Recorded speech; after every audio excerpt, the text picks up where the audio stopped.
Might I have a tip, sir?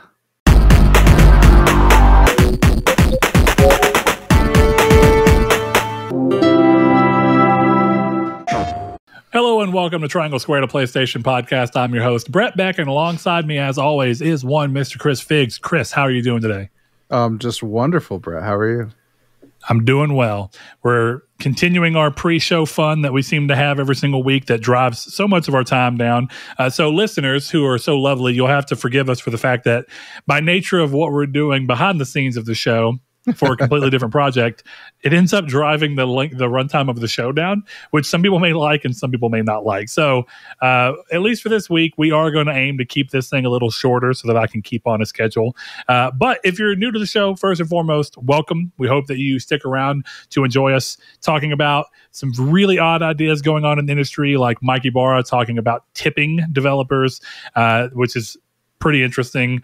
We have a new game from the Dead Cells people, another game that Chris has been dying to come to PlayStation, finally coming over, and being so succulent on our side of the fence.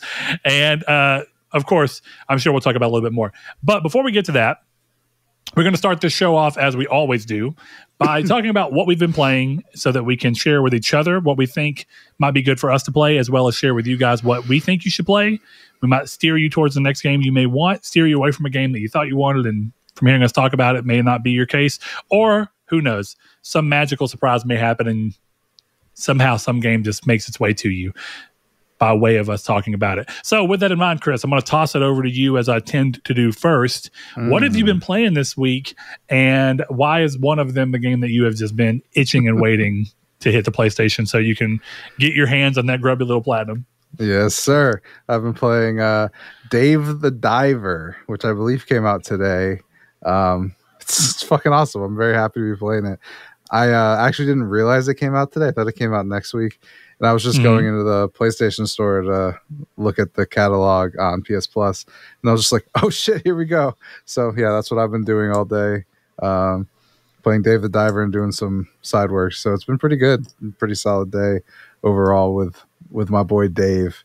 But I don't have much more to say. I said a lot of it when I played it on Switch.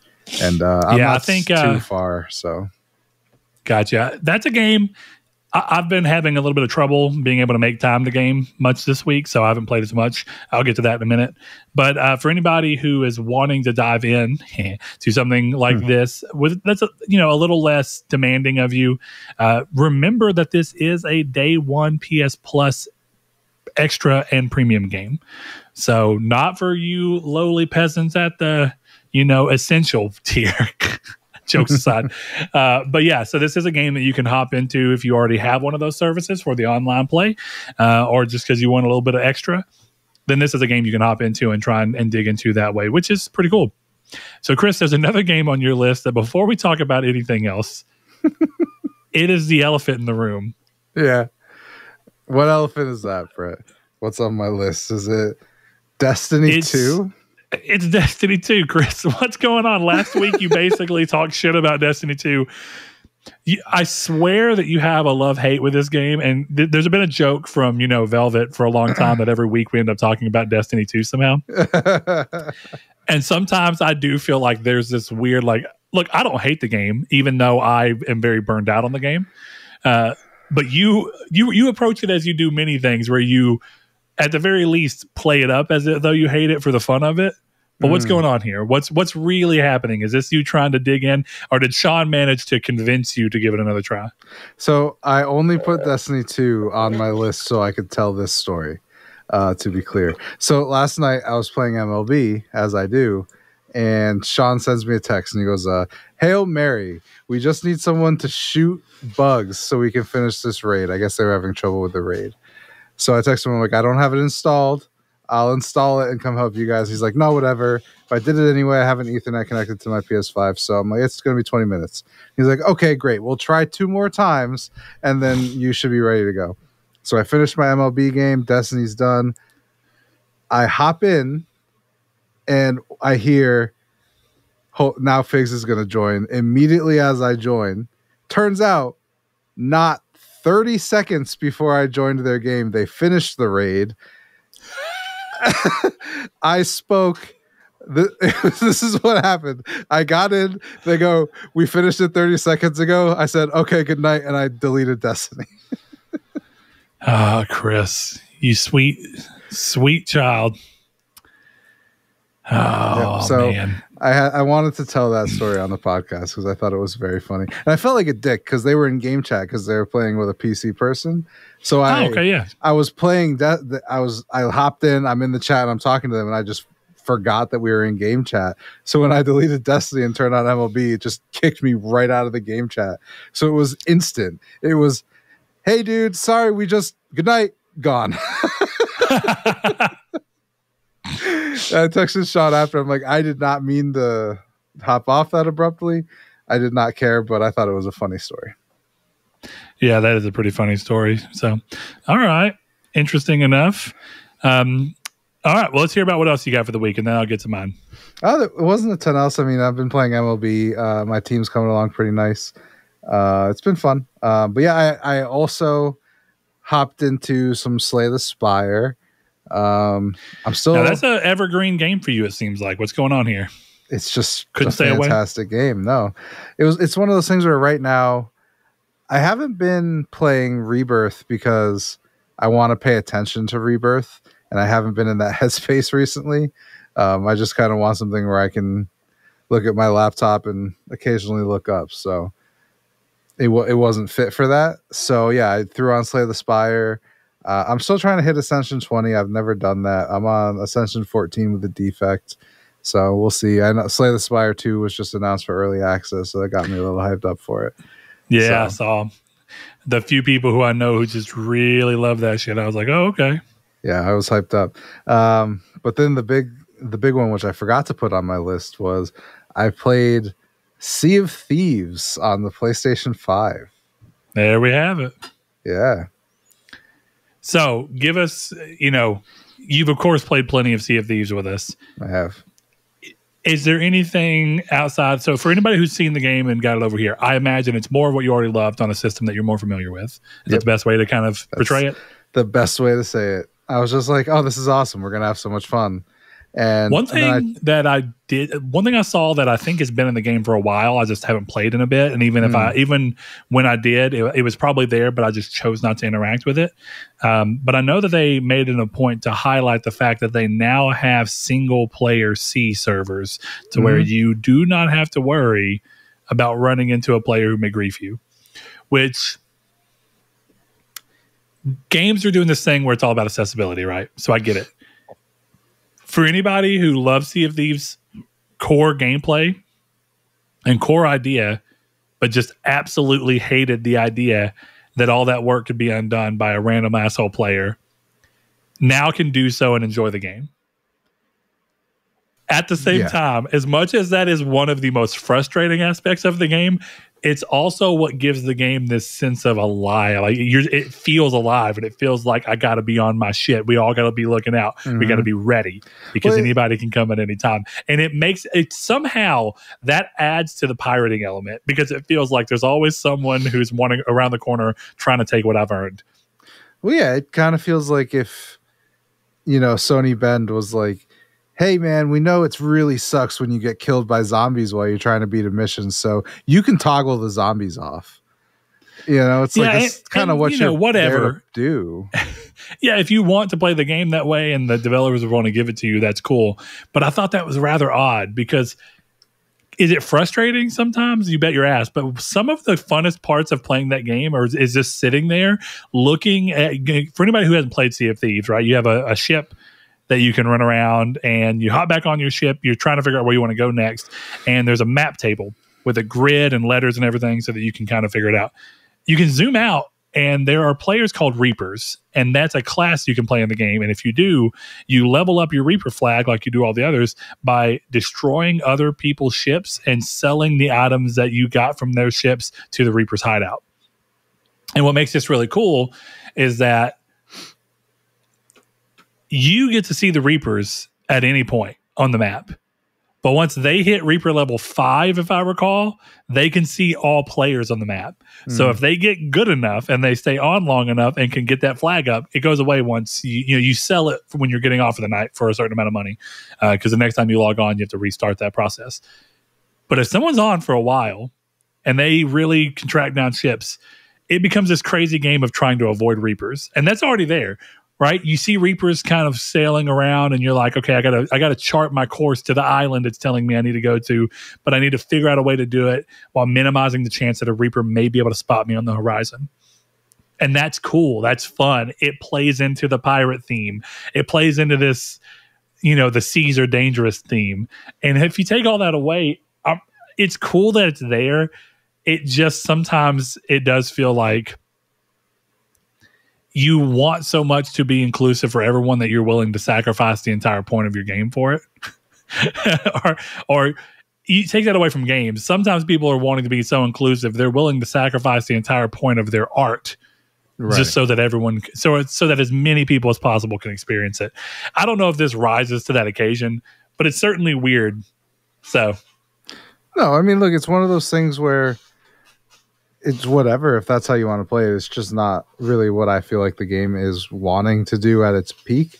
So, but do you? I don't know. I just found, because I didn't play that mode, but I played regular mode, and I definitely felt like it was very difficult on my own.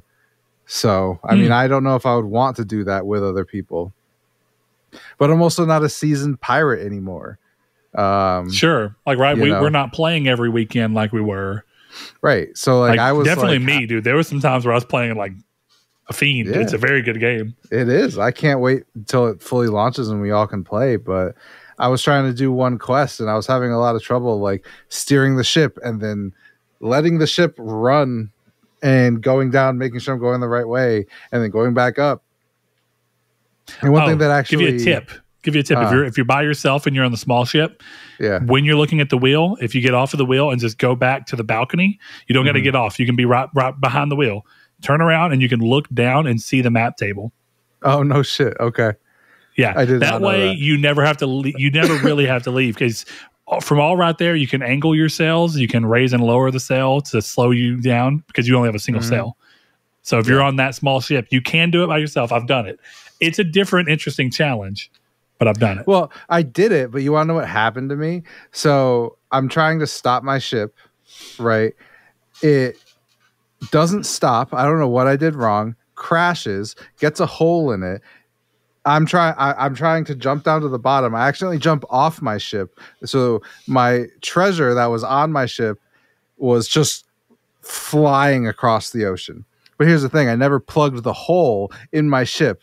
So as I'm about to catch my ship, all of a sudden it just sinks. And all the treasure I got and everything that I did just went to waste. And I'm like, dude, this game's great. I can't wait to play it. I don't know if I want to play it by myself right now. Dude, it was cartoonish. You just described quintessential Sea of Thieves, though. Oh, absolutely. Like, I knew I fucked up, but I'm just like trying to it was one of those things where like I'm going at an angle that I feel like I might head off the boat, you know? Like, it was just, it was brutal. Well, one of the things I really like about Sea of Thieves design is something that I really liked about the original, I haven't played the newest one, but the original Lords of the Fallen game where you played as Harkin. I liked that game took the Souls-like design of, carrying your souls, your currency around.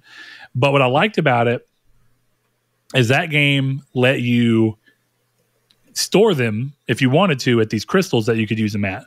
But if you wanted to keep them on you and to be high risk, high reward, then the more that you kept on you, the more your multiplier for getting that currency went up. So it was basically your souls or your blood or whatever, depending on what you're playing.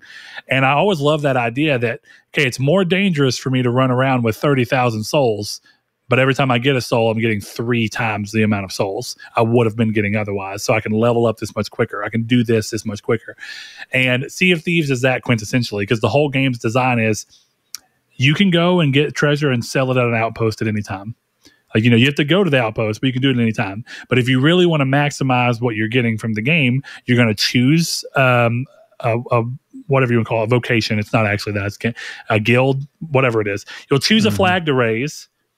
You'll go out. You'll do missions for that. It'll raise your level. And as you raise the level, and you keep that level up, when you eventually go to the outpost, for each level that goes up, you make more money. So if you can hold on to your treasure for as long as possible and get your flag up to level 5, you can go back, sell all your treasure for a bunch of money, and if you're done for the night, you can sell your flag for money as long as it got fully leveled. And that's the maximum way to play that game.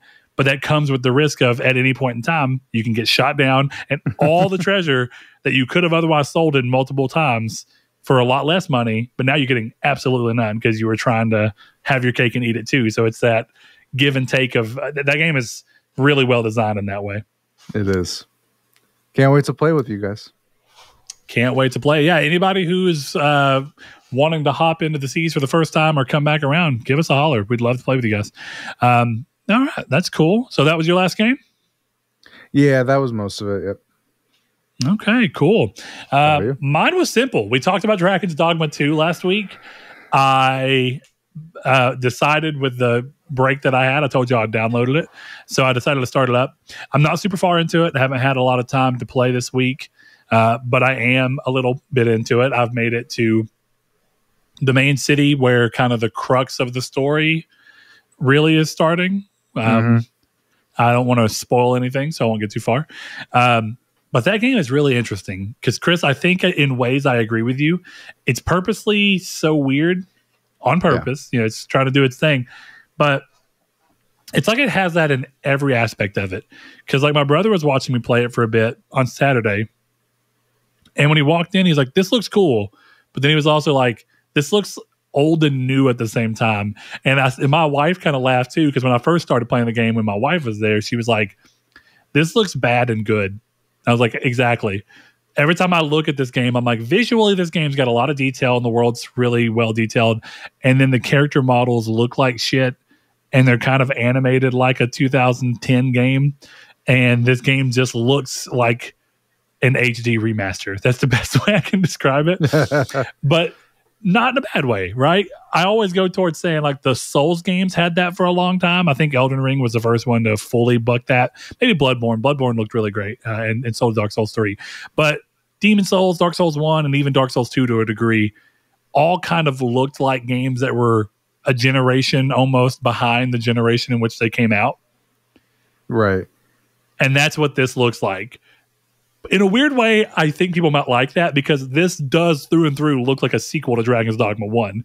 It's just that Dragon's Dogma 1 also looked outdated when it came out on PS3. It looked like an early PS3 game, but it has a lot of depth, so people don't care about that. So I'm enjoying the game. I haven't dove into the pawn system a whole lot. We've been having internet problems here, and thankfully they seem to be resolved.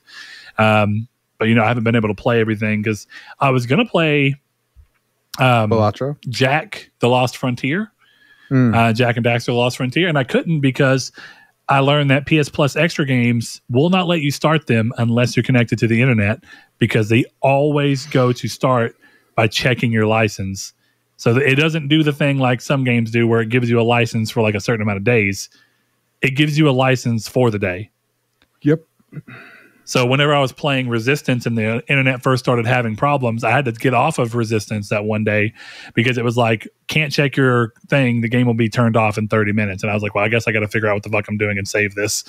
Yeah. So it was interesting. So yeah, Dragon's Dogma 2 is really good so far, while just being a very unique game. So right now I'm still motivated to continue playing it, but I can't speak too much to it besides the fact that I am waiting to see the game kind of maybe open up a bit more because while I think it's really good, I think there's been a bit of hyperbole around this game because everybody talks about how good the combat system is, and it's fine. It's a perfectly serviceable combat system. But I think the only time the game really feels like it's truly excelling, at least early days where I'm at, is when you're up against a big enemy that you can like climb on and stab and stuff like that. And, you know, early days, most of the combat is not that. Right. So it just feels like most RPGs where it's serviceable combat so that you can have a fun time in this weird world. Yeah, that's kind of how I felt too. It was very much like, oh, this is cool, but it's not great. You know, what class were you playing? Like, yeah, not bad, the pawn system is cool because it's not really making your combat better as an individual, but it's making the group effort feel more pointed when you actually are like, okay, well, I need this type of pawn and this type of pawn and this type of pawn. Like right now, my setup, which is kind of what the game pushes you towards, but I have a fighter, which I'm a fighter, but then I also have a fighter and I have a cleric or whatever you want to call them, and I have a ranged, so a ranger. Yep. I had gone 1-1-1-1, so fighter, archer, bard. Oh yeah, where you're one of the four, and then the other three are different. Yeah. Yep. So the pawns are great. I was making my pawn, and she's a very pretty voluptuous woman, and the fighter armor made her ass the most popping. So I decided that's what I wanted to go with. Nice. Did you? My wife was just watching me, and I never interact with character creator. I spent like no time at all on mine. But when it came time to create my pawn, I was like, I will make her the most beautiful. So, what'd you name it? Main pawn too? No, actually, you want to know what I named her, Chris? Yeah, what'd you name her? Lara. Nice. Nice. Good one. Yeah. I'll rename mine Marin or Elantra, like the car. Yeah. Speaking of which, Ryan reached out. He was the one who asked the question last week about how great Dragon's Dogma 2 was. And he gave Chris a little bit of a reprieve by letting him know that he wasn't the only person he's seen who's named their main pawn. Or their first pawn, main pawn. I will be honest, it might be because I had that conversation with you, but I didn't get confused anywhere. Yeah, I think I just didn't realize what was happening when it was happening, less that the game was unclear, you know? Yeah, which is in and of itself something. It's like, how's the game not doing a good enough job to just make it obvious to you? Right. One thing I thought was weird is that you have this thing where it's like, I can't remember what the game calls it, but it's like a second name. Like you can name your character whatever, and then there's like a list of names that I don't understand. Is it like NPCs will say that one instead of the one that you come up with? So you can name them anything, but if you want the game to acknowledge them, you can choose one from that list, right? And you can make them match if you want an NPC to walk by and be like, "Hello, Edward." Exactly. Yeah, I thought that was weird. I was like, why let me name it anything if you're going to make me do that? So it's whatever. I'm excited to play more of the game. So once again, we did not do a community stake. Take what I've got going on in my main life and just, hey, it is what it is. I'm having a blast doing the show with Chris. So hopefully you're just thankful that you have a good episode. We're here to have a good time. I will do my best to work on getting to where we have the community stake back as something, because I know there are a lot of you who really enjoy that, I guess, kind of specific aspect that is a little unique to our show. But of course, we still put out the blast to make sure that if you had any questions or things that you wanted us to talk about, that we would do so. So, Chris, before we get going too far into the news or anything, is there anything else you wanted to cover? Yeah. How do you like Fallout? Shit's fucking good, isn't it? Yes, let's talk Fallout. No, that's important. No Fallout. Spoilies. Yeah, Fallout came about as the next adaptation that we're seeing from these big companies taking a big bet on big video game franchises. Mm-hmm. I never got around to watching the trailer for Fallout. I was excited because it's Fallout and I enjoy Fallout, but the show has consistently surprised me. Yeah. I think it's very good. And I think they've done a surprisingly good job and have been very deft at interweaving these three different storylines together in a way that allows each one to kind of breathe on its own, but then you can kind of see how they're coming back in around to each other and starting to build a bigger picture so that they can build towards what I imagine the end of the show is going for, or the end of this season at the very least is going for. I'm not done yet. I think it sounds like you've watched through it all. Nope. I'm on episode 3. Oh, I'm further than you, Chris. Yeah. Yeah, one of the things I've been doing whenever I'm not caught up in a bunch of other stuff that's going on is if I'm not playing with my daughter, then me and my wife have been sitting and just being, relaxing with each other, watching Fallout. So I'm on episode 6 right now. Nice. Yeah, I'm impressed. I think it's really good. I thought it was funny because we talked about the beauty in video games last week, and I had seen someone on Twitter. They were talking about how they made the main character of the show ugly, and I was like, in what world? What world is she ugly? My wife on multiple occasions has said she is beautiful. My wife was my wife said, I don't know how to describe it, but she's got this Mila Kunis kind of thing going to her. It's where the she's eyes, like, dude. And she's like, Mila Kunis is hot too. And I'm like, yeah, 100%. Like, yeah. So look, if someone looked me in the eyes and was like, God, this chick's ugly, I'd be like, dude, have your own opinion, but you sound like you're smoking crack to me right now. Dude, I think I tweeted, I quote tweeted it, and I was just like, she's so attractive that it's actually distracting. And you're trying to tell me that she's unattractive. What I think is, to actually go back to that point for a second, I have been surprised at the fact that she is very attractive, but in just the right way, where her performance, she's a great actress too. Want to get that across. Totally fits. It fits the tonality of Fallout really well. Yeah. She's a great actress, but the tonality of Fallout's so weird that you can get away with kind of being off the cuff and kind of weird. But what I would say is she is pretty enough that it should be distracting. And I think that goes to speak volumes to how well they've set up the world and her character in this show. Because where I feel like in other shows I would just be getting lost in the fact that she's attractive, she's totally selling me on everything that's going on. And I'm sympathizing with her and all these different things that's going on. There's only one part so far where I didn't necessarily buy, and I won't spoil it, but it involves a one-handed melee weapon in episode 2. You know what I'm talking about? I think so, yes. And I felt that was the first part where I was like, I don't know if I believe this character would do that yet. Yeah. That was maybe the only time, because she had just gotten out into the wasteland, and then that whole thing happens, and I'm like, already? You have not gone through enough for me to believe that you would do this, because I wouldn't do this. I do think the show set up that this was not something she wanted to do so much as her motivation for being in the wasteland drove her to do it anyway. I understand. You know what I'm saying? But I don't think I could do that. Even with that, yeah. If you've been quite literally sheltered, yeah. But even now, I think I would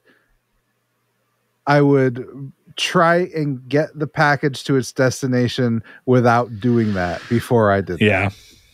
It's an interesting show. I think anyone who has even a small interest in the world of Fallout, which I think is a very clear and obvious one, should give it a try. The show is doing a lot, and it's taking a lot, in my opinion, in a good way. It's taking a lot of liberties and not worrying about being too stuck to anything about Fallout games that are already in existence. It's doing a ton of nods to the game. So if you are a fan of the games, you're going to be like, cool, that's cool. That's cool. I see that. I know what this is. But if you don't, it's building the world. It's not directly fighting most of the Fallout, canon. Yeah. Which I don't really think matters a whole bunch, to be dead honest with you. Strong disagree. As someone who thinks that the superior game is New Vegas, I don't really mind what they chose to do here. Yeah, I mean, I don't mind necessarily either, but I don't like New Vegas as much as 3, so it's okay. I won. Yeah. So either way, I think that the show's doing a great job of building up the world where fans who are new can figure out this world and learn from it, and fans that have been existing will mostly feel like this fits at home within it. But I've been very surprised with how they've chosen to weave the story together from a time perspective. You're not quite there. I don't want to say too much, but I've been very surprised with how they've chosen to dole out the story. Yeah. And it helps really set a tone for a lot of the characters. Yeah, no, that's dope. I think, who's your favorite character so far of the main 3? I think that's interesting, because I think all 3 of the characters represent something that I think all of them are both, you can have this quality and it's not a bad quality necessarily. And then they're also all warnings for excess of those qualities. Yeah. So I think that's really interesting because, like, I think Maximus is supposed to be a character that you want to root for, but you're constantly like, dude, why? There was, yeah. And, you know, and then you look at the Ghoul. I'll say that much. You look at the Ghoul, and I think he's an excellent character.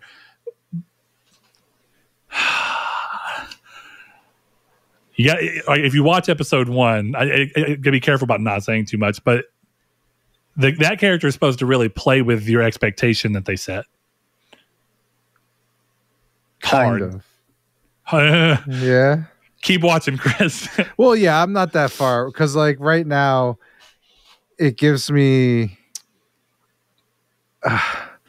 What's the elven race in Skyrim that's always evil? Oh, the people who the Thalmor's people. There you go. Yeah, it gives me the like Thalmor is the embassy. I just can't remember. I think it's the Wood Elves. I just can't remember. Yeah, High elves. Yeah.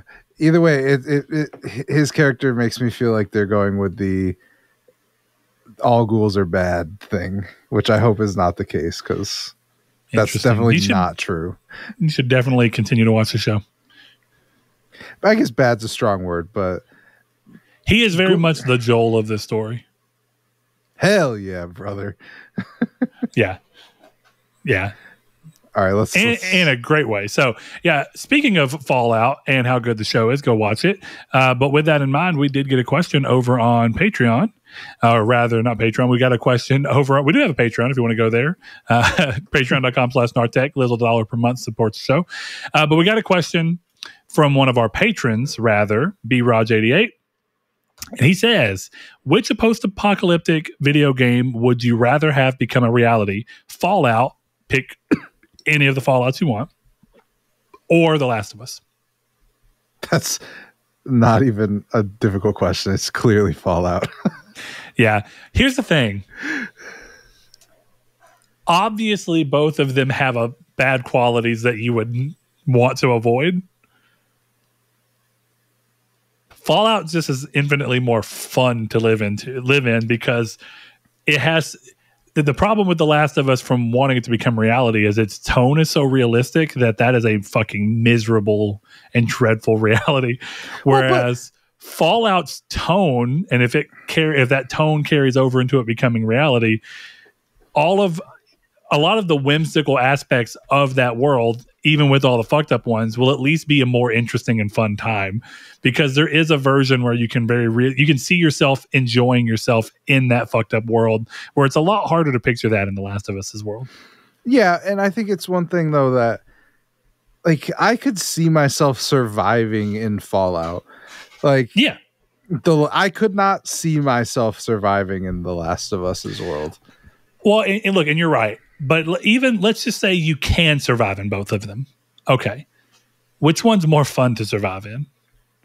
I mean, I guess it depends on if you're a psychopath or not, but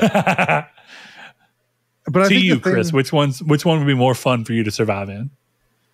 I mean, again, I guess the answer is Fallout, but the thing is, like, there's an argument that both are fun. Because The Last of Us would be like living in a horror movie for 90% of your life, which there's an argument would be fun. I think most people, even with how crazy the world of Fallout would like that. But then, look, let's scale it back a little bit more. Fallout's whole world has the idea of vaults baked in. If you don't want to face the outside world, just go fucking squat in a vault. Yeah, which, as we know from all the games, Fallout, I'm not gonna do that. I was about to say, as we know from every single Fallout game, the vault is meant to be a veneer of something better than what it really is. Yeah. Quite literally every single time. So I think there's only like 7 vaults that I know of that are even relatively normal. Dude, the way they handled vaults in the show and they continue to is really interesting. Yeah, I would love to see some of the weird, scary, like, I hope they go into, and maybe they do, like a weird vault. Because there's some weird shit that goes on in those vaults. Oh, yeah. Keep watching. We'll see what happens.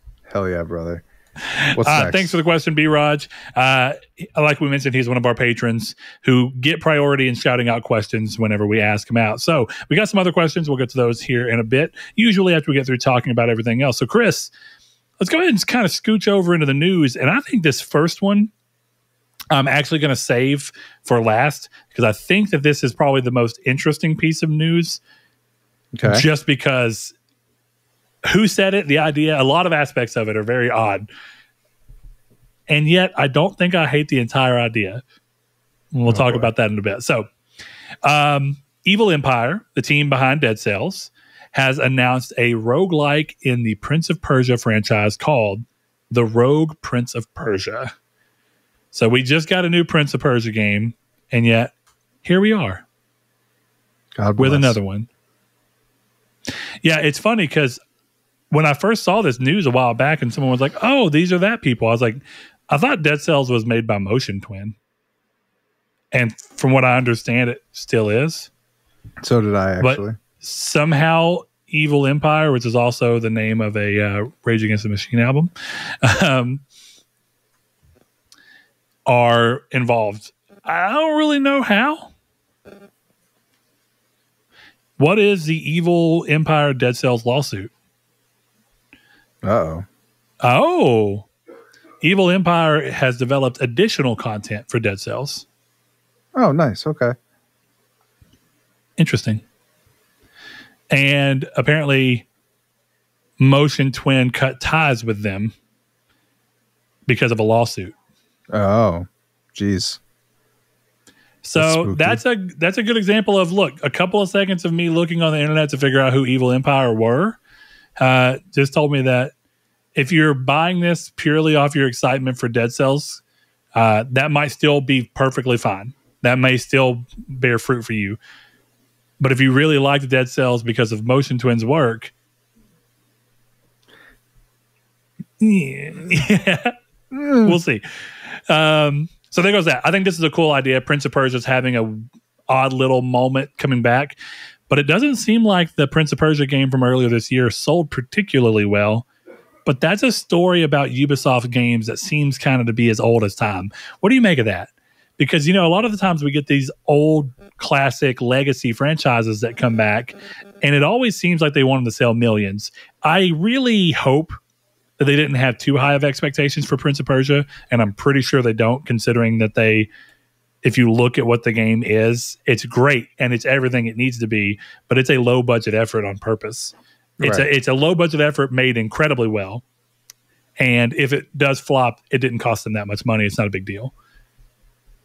So what's going on here? Do you think that this was... I mean, clearly this has been in the works for a while, but do you think Prince of Persia is where Ubisoft wanted it to be right now? Yeah, I mean, I think they would have been very happy if it sold a couple million more copies. And I think that might be what the thing is, right? It's like it did the bare minimum, and they're okay with the bare minimum, but that's not exciting for them. Yeah. And that's okay.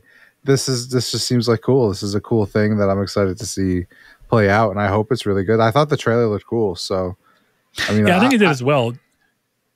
Good. I don't know. I mean, I think I'm just going to assume that the dream of they're putting the Assassin's Creed money into smaller titles dream is real, and hopefully this is a result of that. You know. Yeah, that one's kind of complicated when you really think about. Look, Assassin's Creed, great. And I'm glad that it makes some money. But I think that there's long been this idea that studios are going to, or rather publishers, let's be real, that publishers are going to take their biggest performers and that they're going to diversify some of that extra money into making smaller projects. And while that's true to an extent, I think everybody thinks it's going to be something that's evergreen and continued, and that's how they'll kind of ride both lines of the market and what people want, and how do you make sure that people have an affinity for your company for a long time. And one way to do that is to do it in a big way, by having everyone like you for your biggest games like Tom Clancy's and Assassin's Creed, and then doing it with small stuff by having your Valiant Hearts and your Child of Light and your Prince of Persia small game. But more often than not, that does not seem to be what Ubisoft actually does.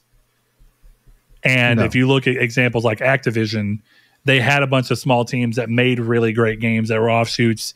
And instead of kind of keep letting that go so that they were able to do it all, every studio eventually just became a Call of Duty support studio.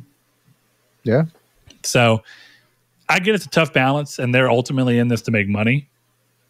So I like this, but it doesn't necessarily give me confidence that this is something I should expect to continue to see. But hey, for now, I'm glad. I'll reap the reward of being able to do something like this. I just hope that this Evil Empire team knows how to make a solid base game like Motion Twin did for Dead Cells, and then continue to build on it like Evil Empire did for Dead Cells. That's not a problem, but now it makes me wonder what the fuck is Motion Twin doing? The next Castlevania game? Ooh, probably. That wouldn't surprise me at all. Wouldn't surprise me either. All right. This one's not super long. Chris decided to very much be excited. So, Vampire Survivors is coming to PS5 this summer. Vampire Survivors is coming to PS5 this summer. There's a whole bunch more of those. I'm not going to do them all. Chris, you're clearly excited.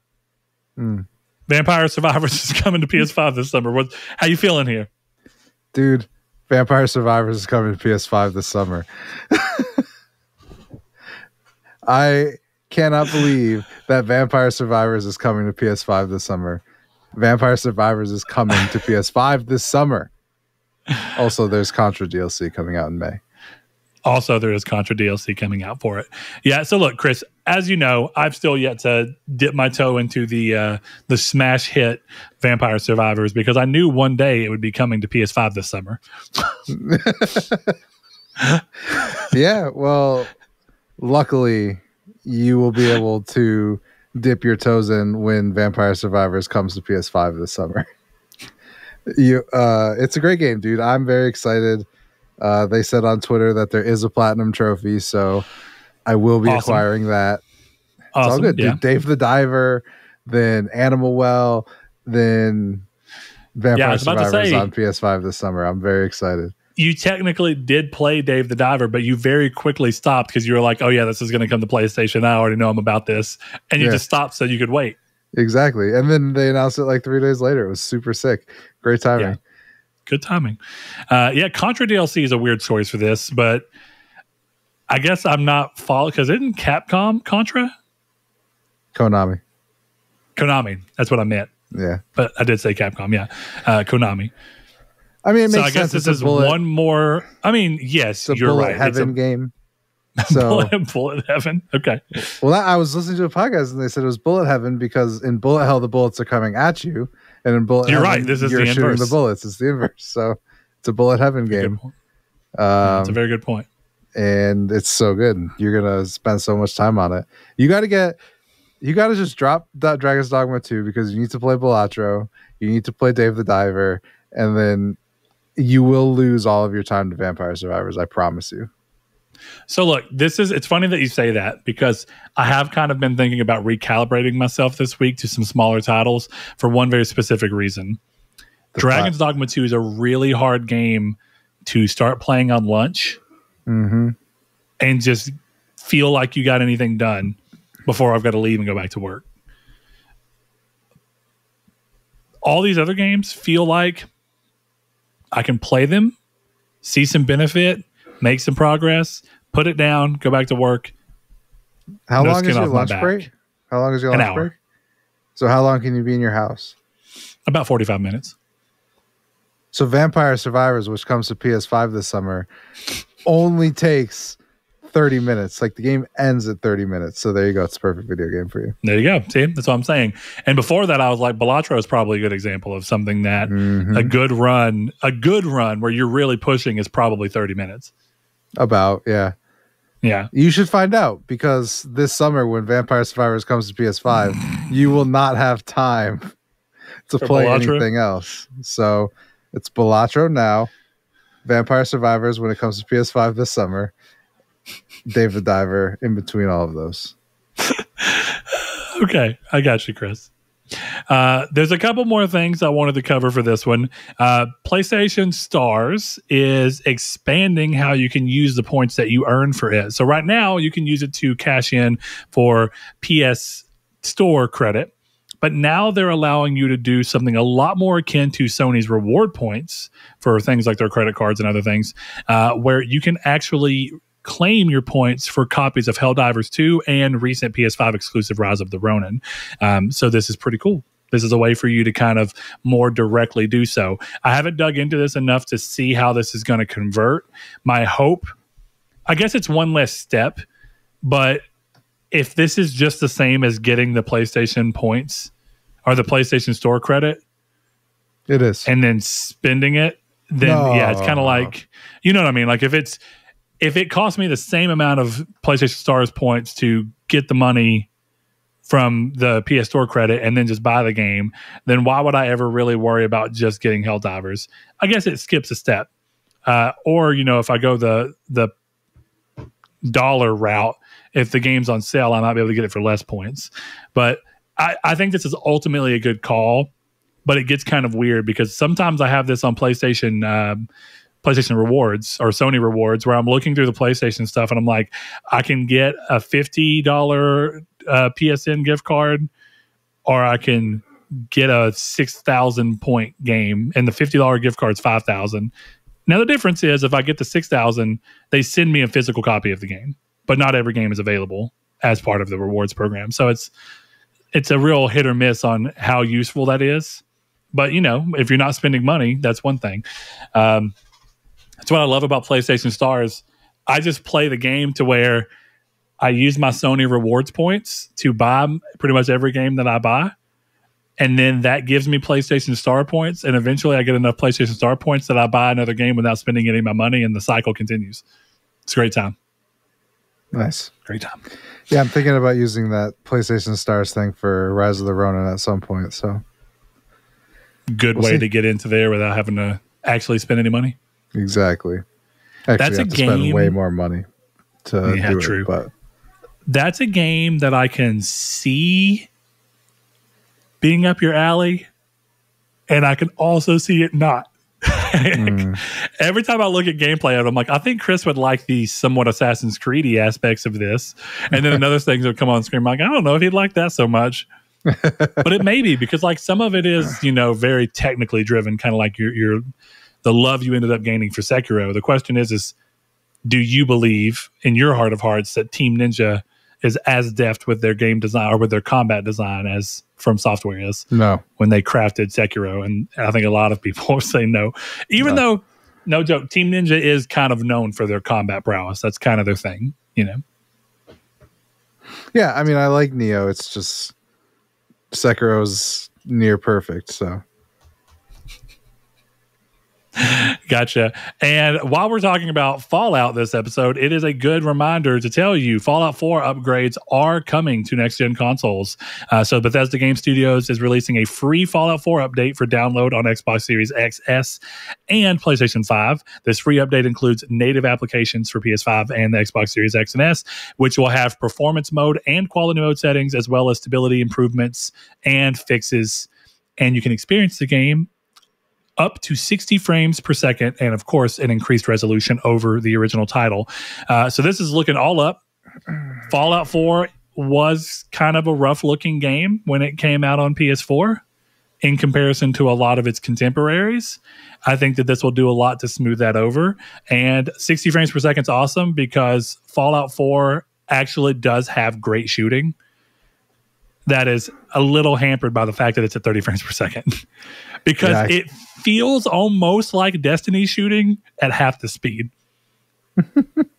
I mean, it is kind of. I can't wait to play this. So I'm sure you're excited. I think clearly this is a right time. I think that this has arguably been ready for longer, and they just wanted to clearly get the product synergy by being able to have this come out right around the same time as they're doing the Fallout TV show. For sure. Which I almost wish they would have just said, because I don't know if you remember when they announced this and then said nothing for years. Someone asked Pete Hines and he was like, did you forget we're launching another game right now?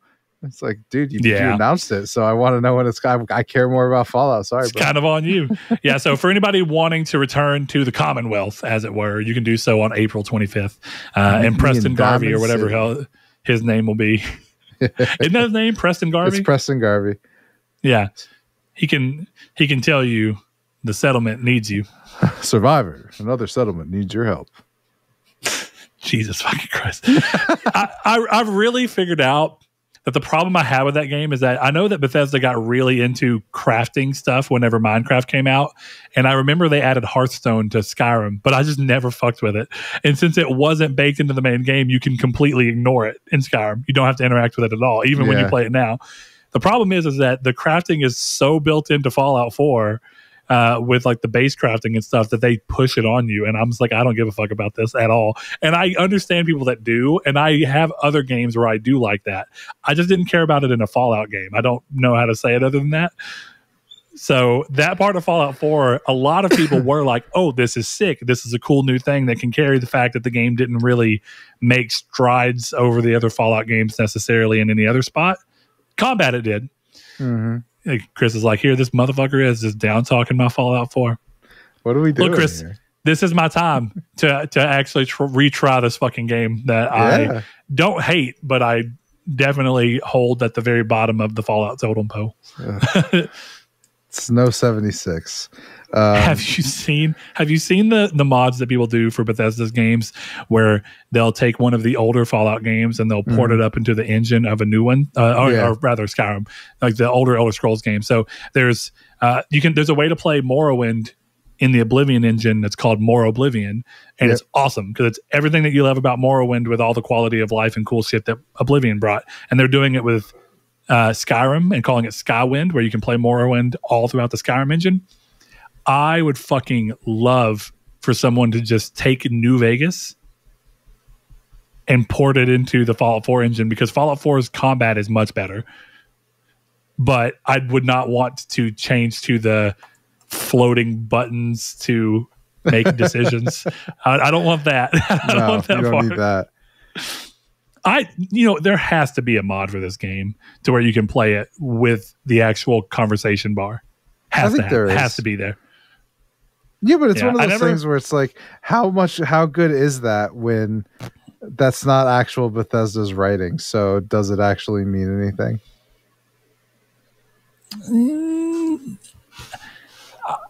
You're right, but Bethesda also aren't necessarily the most deft writers. So sure, but again, like, I don't know, it's not canon.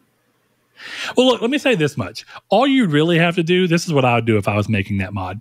I would take all of the button prompt responses that they give you that only say like 2 words that confuse the shit out of you, and then you hit one thinking that you're trying to do one thing, and then your character says some shit. It's like, that's not at all what I was trying to say. I would just take the actual full scripted responses that your character says, and I would just convert them into a text bar at the bottom in the old style box where you go and you select the one based off of the full sentence context, instead of seeing the first couple of words of a sentence and going, oh, I think that this is trying to say this. And then you hit it. And sometimes you're right. And sometimes you're like, oops, turns out I just pissed this person off because I said the wrong thing. And it wasn't even what I meant to say. Fair enough. So we'll see. I think this is pretty cool. So that is the last big thing before we get to the real main topic of this episode. And look, I'll go ahead and kind of say there's conversations floating around right now all about the PS5 Pro, what Sony wants from it, how it seems to be coming soon. Developers are working with it. Seems going to hit this year, end of this year. But that's kind of just a roulette that seems to have been kind of going for the last 6 months. And I don't find it particularly interesting to just keep talking about the same thing over and over again. So what I am going to talk about that I think is more interesting is something that Mike Ibarra, who you may remember from Xbox before he left to go to Blizzard, who has since left Blizzard as part of Microsoft's restructuring of Blizzard once the Activision Blizzard purchase went through. So he took to Twitter, and he's been saying a lot of things lately. First of all, he's gotten into some hot mess because he was saying that in his downtime between jobs, he's been catching up on some of his backlog of games, and that he has been very much enjoying Sony's first party single player output, and that PlayStation, quote, has always made bangers, and that there's a reason that they have the place that they have in the industry, and that they were smart to work that, and that it's very hard to dethrone them because of it. And that's interesting. And a lot of people were upset because he is previously of Xbox. So such a weird reason. I think that's weird too, because do you remember when there's been court documents and all sorts of stuff that came out where it was like, I'm pretty sure there was like an internal document of Phil Spencer, or at the very least internal Microsoft people reviewing The Last of Us. Yeah, and they said for internal use and being like, yeah. this game is like fucking insane and we don't have shit that's at this level. And like that was basically their internal review. Like, this is an incredible game. We don't even know if we have the capabilities within any of our studios to pull something off at this technical or writing level. Yeah. And that's funny because that's a game that even PlayStation fans were universally like divided on. and yet Xbox is over there like, what the fuck is this shit? How do we do this? Holy shit. Recore needs to be much better. Yeah. So when you think about it that way, it makes sense, because I wouldn't be surprised if what Microsoft was clearly doing there from a first party single player storyline thing, where they're looking at how PlayStation excels in that. I wouldn't be surprised if Sony has internal reviews for things like back in the PS3 days. Let's get an internal review of Gears of War. What is making Gears of War so good? Why do people like it? Why can't any of our online games seem to build the kind of community that Xbox is able to build around a lot of their exclusive multiplayer games? And how can we hopefully use that information to inform our own? And I think we saw clearly PlayStation didn't really change that. As much as I love a couple of their multiplayer things, at a market level, they never became known for their first-party multiplayer in the same way, or rather their exclusive multiplayer in the same way that Xbox did. It just didn't happen. Mm-hmm. But they did win the multiplayer war by being synonymous with Call of Duty. So it ultimately didn't matter. So I think it's not too surprising that Xbox was looking and just not being able to utilize what they learned from, or what they were trying to learn from those. So there's that. Going to this new tweet, he says, quote, I've thought about this idea for a while. As a player, since I've been diving into single player games lately, when I beat a game, there are some that just leave me in awe of how amazing the experience was. At the end of the game, I've often thought, I wish I could give these folks another $10 or $20 because it was worth more than my initial $70, and they didn't try and nickel and dime me every second. He mentions games like Horizon Zero Dawn, God of War, Red Dead Redemption 2, Baldur's Gate 3, Elden Ring, etc. I know $70 is already a lot, but it's an option at the end of the game I wish I had at times. Some games are that special. I know most will dislike this idea. By the way, I realize we are tired of, quote, tipping and everything else, but I view this different from a pressure to tip type scenario many face and give feedback on. So this is an interesting idea because, Chris, you work in an environment that probably is kind of dealing with this, where I feel like I go into places that traditionally you could tip, but it wasn't built into their expectation of a system. I went to McAllister's for years, and now I go into McAllister's and I go up to the thing and I tell the person my order. And before anything has even happened, before I even know how good my service or quality or anything is going to be, it goes, how much would you like to tip? Mm-hmm. And that place was never known for tipping. And that's been bleeding into other shit where you buy something from some random thing and then somebody's Square card reader has this thing like, would you like to tip this person? I just paid for the product. And so I know that comes into play here. Do you have any crazy thoughts on this? I can kind of sympathize with this because there's times where I get a game for very cheap or something happens and I'm like, I kind of wish I could give them more money for this. You typically do that with microtransactions, but what about games that don't have those? What do you think? I don't know. It's weird because like if I knew my tip was going to, like, if I was playing Balatro, right? Or actually the best example would probably be MLB, right? If I was playing MLB, not Vampire Survivors coming to PS5 this summer? Not Vampire Survivors, which comes to PS5 this summer. If I could go in MLB, yo, this home run animation was sick. And I could have an option that goes, tip Joey, who animated this home run animation, I would consider it. I'd probably never do it, but I would think about it. But I'm not going to give EA $20 more for nothing. You could convince me to give a random guy working there the money, you know, but you're not going to convince me to do it for fucking EA. I think that's insane. That's where it loses me. But the idea as a whole, I don't dislike necessarily. I get the core of your thing because even when I worked in food service, you can see this in action all the time, where people are far more willing to tip when they understand exactly where their tip goes. And a big reason that I personally don't like things like McAllister's asking me to tip is that, first and foremost, they're asking me to tip before I've received any service. The only service I've received is someone taking my order. I don't know how good the food's going to be. I don't know how fresh it's going to be. I don't know how quickly I'm going to get it. I don't know how kind the person who brings me the food's going to be. If I need something extra from that person, I don't know if they're going to get it to me in a timely manner. It seems incredibly weird to ask me for a tip for something up front. And it's also why I have a big time doing things like Uber Eats and any of those things where, A, I'm not going to pay someone to do something I can go do, so I'm never going to order food in and pay someone else to do it.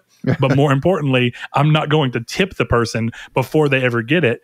And I understand their side. They're choosing the jobs based on how good the tip is. But I'm tipping without any knowledge of who's going to get this and how good that service is going to be. And I hate that idea.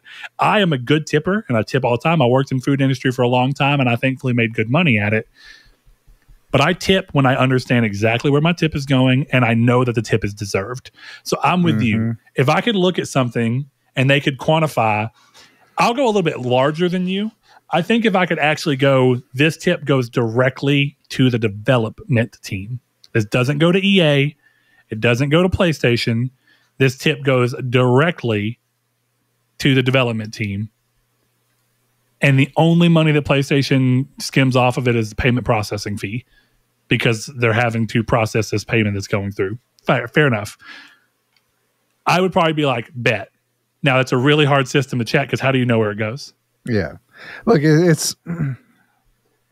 I'm someone who firmly believes that tipping culture is fine. I do too, yeah. I think that for every person who stiffs someone on the tip, there's someone like me who'll give you 40%, right? I think there's things like that.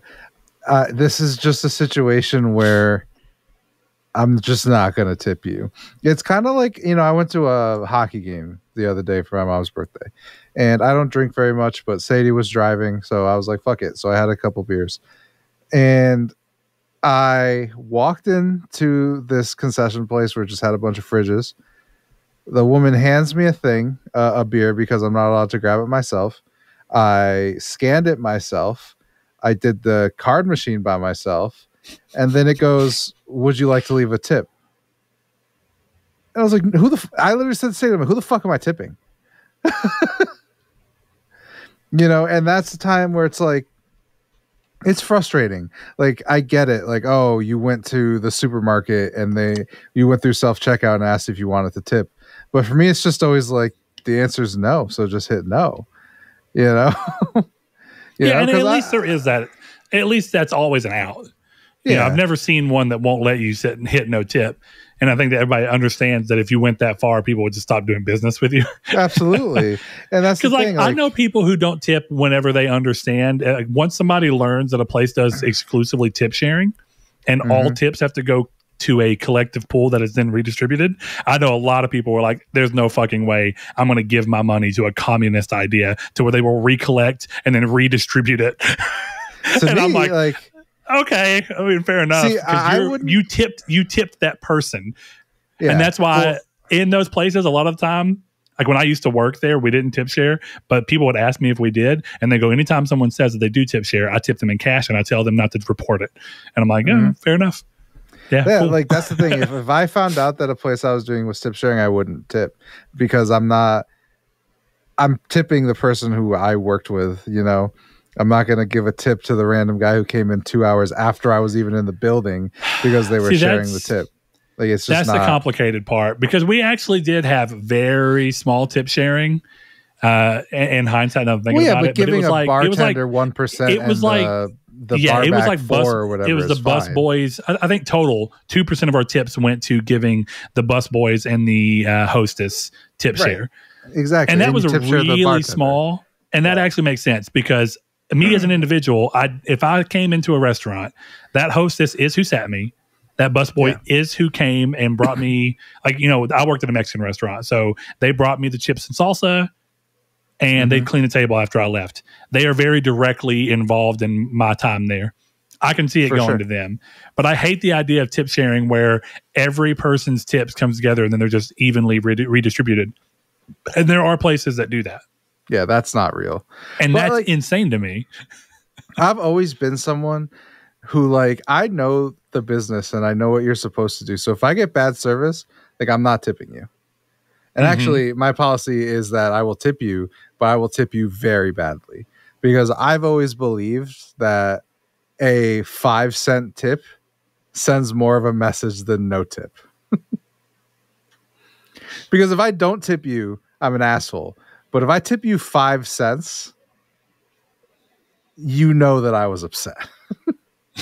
Because I still tipped you, but I told you to go fuck yourself. Yeah, for sure. So that's how I've always seen it. It's just a matter, but if the service is even halfway decent, it's like 40% every time for me. So it's just one of those things where it's like, just do your job properly. Look, as long as I'm not actively getting pissed about my time being there, and you're just, as long as it's not actively ruining my experience going out to eat, which I don't have to do. Part of why I do it is to be waited on, to not have to get up, to be able to spend time with my wife and my kid and talk and do all these things without my wife having to do the work of cooking or my, you know, or whatever. It's nice. And it is a weird way. Some people view that as weird. I'm lucky that I had the income to do that. But it is a way for us to be able to gather around and communicate and talk. And we normally put our phones down and we're not on them and we're just hanging out. And so the whole point of going out is to have this person do all the things that we're shirking that responsibility. And I'm paying this place because of that. So I tip really well. So as long as you're not actively making me pissed during that time where I'm trying to spend time with everybody, which is pretty hard to do, I'm going to tip you bare minimum 20%. That's the thing. That was what it was for me, where the person I tipped so little, I did that one time, and it was the worst restaurant experience I've ever had in my life. And it was directly because of the server. So it was like, I'm not tipping you. Yeah. But it's a weird idea. Again, unless I know specifically who the money is going to, because even the dev team thing, I'm like, no, like, I'm not. Unless it's like, do you want to tip off the game? Sure. But like, to me, it would be more of a situation of like, I really like this vista or I like this scene. But then it's like, okay, but multiple people worked on that. So where's the tip going? That's where it's hard. And then the other thing is, it's a ridiculous notion. Contractor.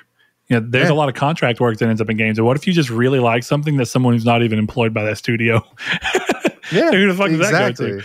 Yeah. It's just not a good idea, Mike. I'm sorry. It's certainly an interesting idea, and I don't know if I'm going to go as far as to say that I think it's a bad idea, but it requires a level of transparency that the video games industry just doesn't care about and never has. It's kind of how we've talked about for a long time, of where the video game industry has never really celebrated auteurs in the same way that the movie industry or anything has. Which is and so you have that thing where, like a lot of people say, a video game is a very group effort, but so is film and so is a lot of things. Right. So you can make that argument in a lot of things, but because gaming is kind of monolithic reward, the development team made this. Like sometimes somebody breaks through the mold, like you get your, oh, look, that right there is the guy who created The Last of Us. We love you, Neil Druckmann. But for most studios, you don't get that level. For most studios, it's just, oh, I really like Larian. I don't know any of the people's names necessarily, but I really like Larian. Yeah. No, I'm with you there. It's just, I'm sorry. So no. That's the other thing. I think I'd be far more willing to do it for like indie games where I know there's no overseeing organization. I could actually see myself playing Balatro, loving it, and being like, damn, this is really cool. And I've gotten so much enjoyment out of this fucking $15 game. Yeah. Let me just tip the developer, because they own the game and they're hosting it. Let me just tip the developer $10, and it goes to the whole team. That whole team's small enough. I'd feel good. Everyone gets. But is that really worth implementing it in large or in mass because of that? Right. And is it even worth the credit card fee for someone to get $1? Probably not. I don't know, man. This just reminds me. It makes me wonder if the better thing is like, Do you know how, like, I don't know if you've ever used them, but like there have some of these bank apps will let you like get a cash advance and you can give them a tip.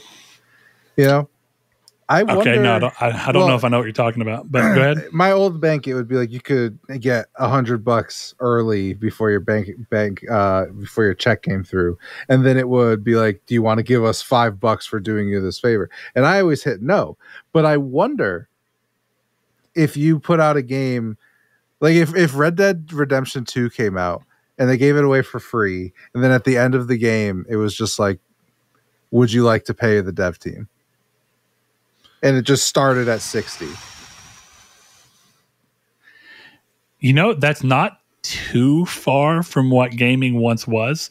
You remember how I told you about how the team that ended up making Doom and John Carmack and all them came out of Shreveport, about an hour from here. One of the things that was common in gaming at that time was because it was so hard to get your game out there that people who made their own games would do what was called shareware. And it was essentially they would share the game and then they would just hope that some of the people who played it would like it enough to pay them. And so people would send them money for this game that they made that they got completely free. And there was no need to pay. But certain people were just like, this was cool shit and I have some money. I just sent you some money for this game. Thanks. Yeah. And that's what it's real weird because it's kind of like that Neil Gaiman conversation I talked about where he's talking about how his books did really well. And I'm not, this is not saying that piracy's the right or wrong call. This is not even a value judgment on that. But it is interesting how a very prolific author of our time was like, actually, piracy was very good for me. Yeah. It's like, oh, okay, weird. Well, I've talked to you about it before, but I've always wondered if the best way to put out the work I've been doing is like starting a blog with one of those buy me a coffee things and just putting it out chapter by chapter and letting people pay for it that way. I think that would be very successful. So there's tons of interesting ways to go about it. I think we should just probably stop trying to get money out of players and we're going to have to endure the layoffs, but bring your teams down to reasonable sizes, spend less money on smaller games. Like, it's just that simple. And if you want to make a longer game, make sure you're making a longer game because you have a longer game's worth of ideas. And don't take games that can't really support 40 hours and find a way to stretch them to 40 hours just because you're deathly afraid of being called the order. Right. Or just, I don't know. Like, if you want to make Baldur's Gate 3, make Baldur's Gate 3 and do what you do, but be in a position to have that be sustainable. Like, clearly that probably wouldn't be sustainable for a Sony, and if it was, it would cost so much money that it would be an issue. So I don't know. Obviously don't know what the solution is, but this isn't it. I can tell you that much. Well, there you have it. All right, Chris, that was our last real piece of news for the day. I'm sure there's some other things that have happened that we missed, but I mostly rely on Chris to pull the news together, and this is what he found to be valuable. So, Chris, thank you as always for pulling the news together. And with that in mind, we do have a couple of questions that were asked that didn't really make sense to put anywhere else in the show. So we get to them after we finish the majority of the show. So if you want to ask us questions, remember you can follow us on social media by hopping onto Twitter and finding us at Triangle SQRD. You can find us in the description below, whether you're watching this on YouTube or listening on podcast services, by clicking the description, clicking the little link to our Discord server where you can talk to us day to day, moment to moment, and as well as a lot of our other listeners and patrons about what we're talking about, what games are going on, what's happening out in the world, what movies you're liking, what music you're liking, all those different things. If you go and you join and you post something in our movie channel, Blake will become your best friend. Mm-hmm. And with all that in mind, Sweet Arisen Jones coming back around this week with a question of, how much trust do you put into, quote, first time reaction videos on YouTube? I think most are horse shit. How could you have never seen Saving Private Ryan or listened to Pearl Jam? Get the fuck out. I've never seen Saving Private Ryan. Have you ever listened to Pearl Jam? Yeah. Okay, so you've got an even flow. Good. Right, yeah, I do. But I've never seen Saving Private Ryan. There's some of them that I don't believe. Like, there's there's this like genre, like there's like the people reacting to new rap, and there's all this kind of stuff, but like there's also like a genre of like black hip hop dudes reacting to Creed, and Yes. I buy yes, that. there is. yeah. One of the ones, I think a lot of it, look, here's the thing. How much trust do I put into them? Ultimately, I don't care. Even if they are lying to me, I don't have enough stock in the video to give a shit if they're lying to me. Every now and then I'll click on them because I think that they're entertaining. Every now and then. I don't just spend hours doing this. But there's times where I've liked it because sometimes I do buy it more, and it would be really surprising to me to hear them lying. And it's normally because it's someone who, upon listening to it, goes and it depends, right? There's a quality to this. There's a guy who's a piano musician, and he's a really great piano musician, and his son brings to him music that he enjoys and then talks to his dad about it. And a lot of it's like very heavy metal or rap and things that are very different to someone who clearly likes piano-driven classical music and stuff like that.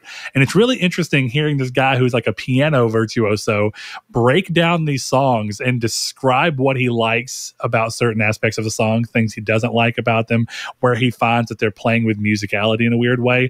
And I do believe that, because it's very much out of this guy's element.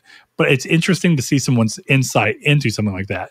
The ones that are kind of weird are when it's just a dude who's like, hey, yo, my name's Mark, and I ain't never listened to Metallica. We're going to listen to Metallica for the first time today. And I do have those moments where I think to myself, and this is always a struggle, is it that they've never listened to Metallica, or is it that they didn't know that what they had heard was Metallica? It's probably the latter. Yeah. Well, I mean, because that's the thing. Like, if you went up to me and were like, yo, we're going to make a video of you reacting to Stevie Ray Vaughan songs, I'd be like, I couldn't tell you a single one off the top of my head, but I bet I've heard them. You know? It's like... Yeah. Well, one of those examples, and it really was kind of surprising, primarily because of our friend group and how long I've known Saul. Last week for card night when we got together, Saul comes in and he's like, hey, do you listen to Tool? I was like, yeah. And he's like, I listened to Tool for the first time ever last night, and I listened to Rosetta Stoned. And I remember looking and being like, what a fucking song. First of all, I was like, he's never listened to Tool. And then second of all, why is that the song that drove him into this thing? And I love the song. It's a great song, but it's a very weird one if you don't know the band. And so it was really interesting going through a list of songs with Saul and being like, dude, you've never heard this? And he's like, no. And it's so weird because Tool is huge. They were huge when we were in high school. Mm-hmm. And I've known Saul since, before high school. And I was just like, how have you never been in the area with me when I've been listening to Tool? I listen to them pretty often, a little less often now, but they're still a great band and I love them. So, part of me didn't want to believe that Saul had never listened to Tool, but I do believe him. It was just, so do what you will with that information. My favorite was one I saw that was like, oh, we're reacting to the Beatles. And that's when I was like, come on, man. Like, you're really telling me you've never heard this song? This is Hey Jude. Like you're lying to me. And that's the thing. Like, I can get behind that. There's like there's some I get like that. Do you remember that like opera teacher, the redheaded chick who ended up becoming like big friends with Will Ramos from Lorna Shore because she reacted to his music? Like that stuff I love. That's great. Yeah. But are people reacting to Pisces by Ginger, which is a great great section of YouTube. But so one of my favorite things about those, and I guess that's where it is. If you're just a random person who has a React channel where you react to a bunch of different things, look, it may still be fun. You have a good personality for it. I'm down. Whatever. That's cool. The ones that I actually do put trust into and that I actually find interesting enough to want to watch and go down a rabbit hole is looking at people who have interest in the field in general. Like somebody who is a big opera fan, someone goes, you really need to listen to Lorna Shore because this guy does crazy shit with his vocals that while it may not be something that you do, someone who understands how the vocal cords work can hear this man and go, even if I don't like this type of music, this is raw fucking talent.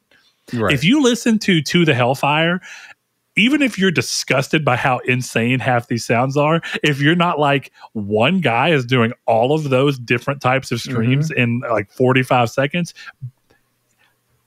I have a coworker who he likes certain heavy music, and we were talking about something, and he sent me something from Slaughter to Prevail, and it was a one take of the dude doing the vocals, and I was like, yeah, that's pretty nasty. The dude's great, he's good. And I was like, great guy. I told him, I was like, Micah, I don't think you're going to like Lorna Shore. They're very heavy and they're very wild in terms of what you expect, even when you think about heavy music. And Slaughter to Prevail is sick. They're actually a great band. But I was like, I think this is a push further than what you're used to. But I sent him the video of Will Ramos doing that as a one take, where it's just him and a microphone doing it. And I was like, just watch this. And I was like, I know that you will at least be amazed. Because you're watching him do it and knowing that this is not something that's being crazy edited in a studio. Yeah. And that's just impressive. I love watching vocal coaches be like, listening to Pisces and then be like, oh, her vocal technique is very pretty. She's doing this, she's doing that. And then suddenly the hammer drops and you hear, Pisces! And you're like, oh, and then you could just see their face light up like, wow, okay. It's so funny because equally impressive on the other end of the spectrum. It's great because that song is like obviously because you did it with me, it's like a litmus test for your metal. But it was so great because my brother, like I started to get, full well because you've been here through most of my metal journey, but I've gotten very into it. I'm so proud of you. My brother, he sent me this one, and it was this girl doing like, I think it was Taylor Swift, but doing it metal. And I was like, this is just so weak, but I appreciate you trying. But then I sent him Pisces, and he just responded with, holy shit. My favorite thing with Pisces is it's that always you people want people to react to watching the one I showed you, the studio version where they're all playing it live in the studio. It's it's my preferred version to listen to. First of all, I think 100%. It sounds better. It does. And secondarily, it is so amazing watching her flip on a dime. And if you see the people's faces when they just see this really prettied up girl singing all nice and pretty and with a bunch of soul, and then hearing and then just fucking the hammer drops, and you just see on their face like, holy shit, this bitch is going. Yeah, because it's great because the song starts off super great, like just a regular, it's a beautiful song. It's a great song, and then just the greatest vocals out of the mouth of manic pixie dream murderer. It's awesome. What a world we live in, dude. God bless metal chicks. It's how I feel about Spirit Box too, because I think Spirit Box kind of encapsulates that. Like, Blessed Be is one of those songs to where someone who doesn't really like metal, you can put it on and they'll be like, oh, this is good, this is catchy. And then that fucking you get to that bridge and she starts hitting the fucking deep gutturals. It's and so good. And people are like, wait, what? Yeah, and that's what sucks is there's not a ton of like metal chicks. I've always been like this where I just prefer to listen to women, and when they do metal, it's just incredible stuff. But I mean, even we were talking about it at work the other day, where it's like Spirit Box is just starter metal. It's like your starter kit metal. It's your Joey Deck and they're great. Metal. They and really are a genuinely and fantastic I adore band. Spirit Box. But they are a gateway metal band in many ways. Exactly. And it's cool because they push the line themselves, right? There's plenty of songs that will get you into it, but then there's songs from them that are pushing your own comfort with them, where you're like, if you're new to metal, like not me, but if you're new to metal, there's songs where it's like, this is probably not the song to show everybody. Like, Holy Roller is a sick fucking song. It's a bit much for people who who haven't listened to Spirit Box otherwise yet. Yeah, which is funny because for me, the preferred Holy Roller version is the one with I think the guy's name is like Ryu Hasabusha or something like that. Yeah, the electronic dude. Yeah, it's just his vocals are so much better than me. Not better, but more heavier. Oh man, I can talk about Spirit Box all day. Spirit Box are great, but I like that. I think right now there's a lot of stuff going on in metal to where defying genre expectations and then pulling back into them is doing a lot for metal right now, because Sleep Token is another big band that is blowing up because it's bringing people who Sleep Token. it's bringing people into a version of music that they've not been familiar with because one part of it hooks them. And that's the great thing about Sleep Token is that you can play Aquaresia to someone and then you can be like, haha, guess what? The summoning. And then you're just like, oh, okay. Yeah. You know? Like they have that song Rain, which I think is just such a good fucking song. Oh my God, Sleep Token. It's a radio bop from I don't know how to describe it. Rain's like a love song.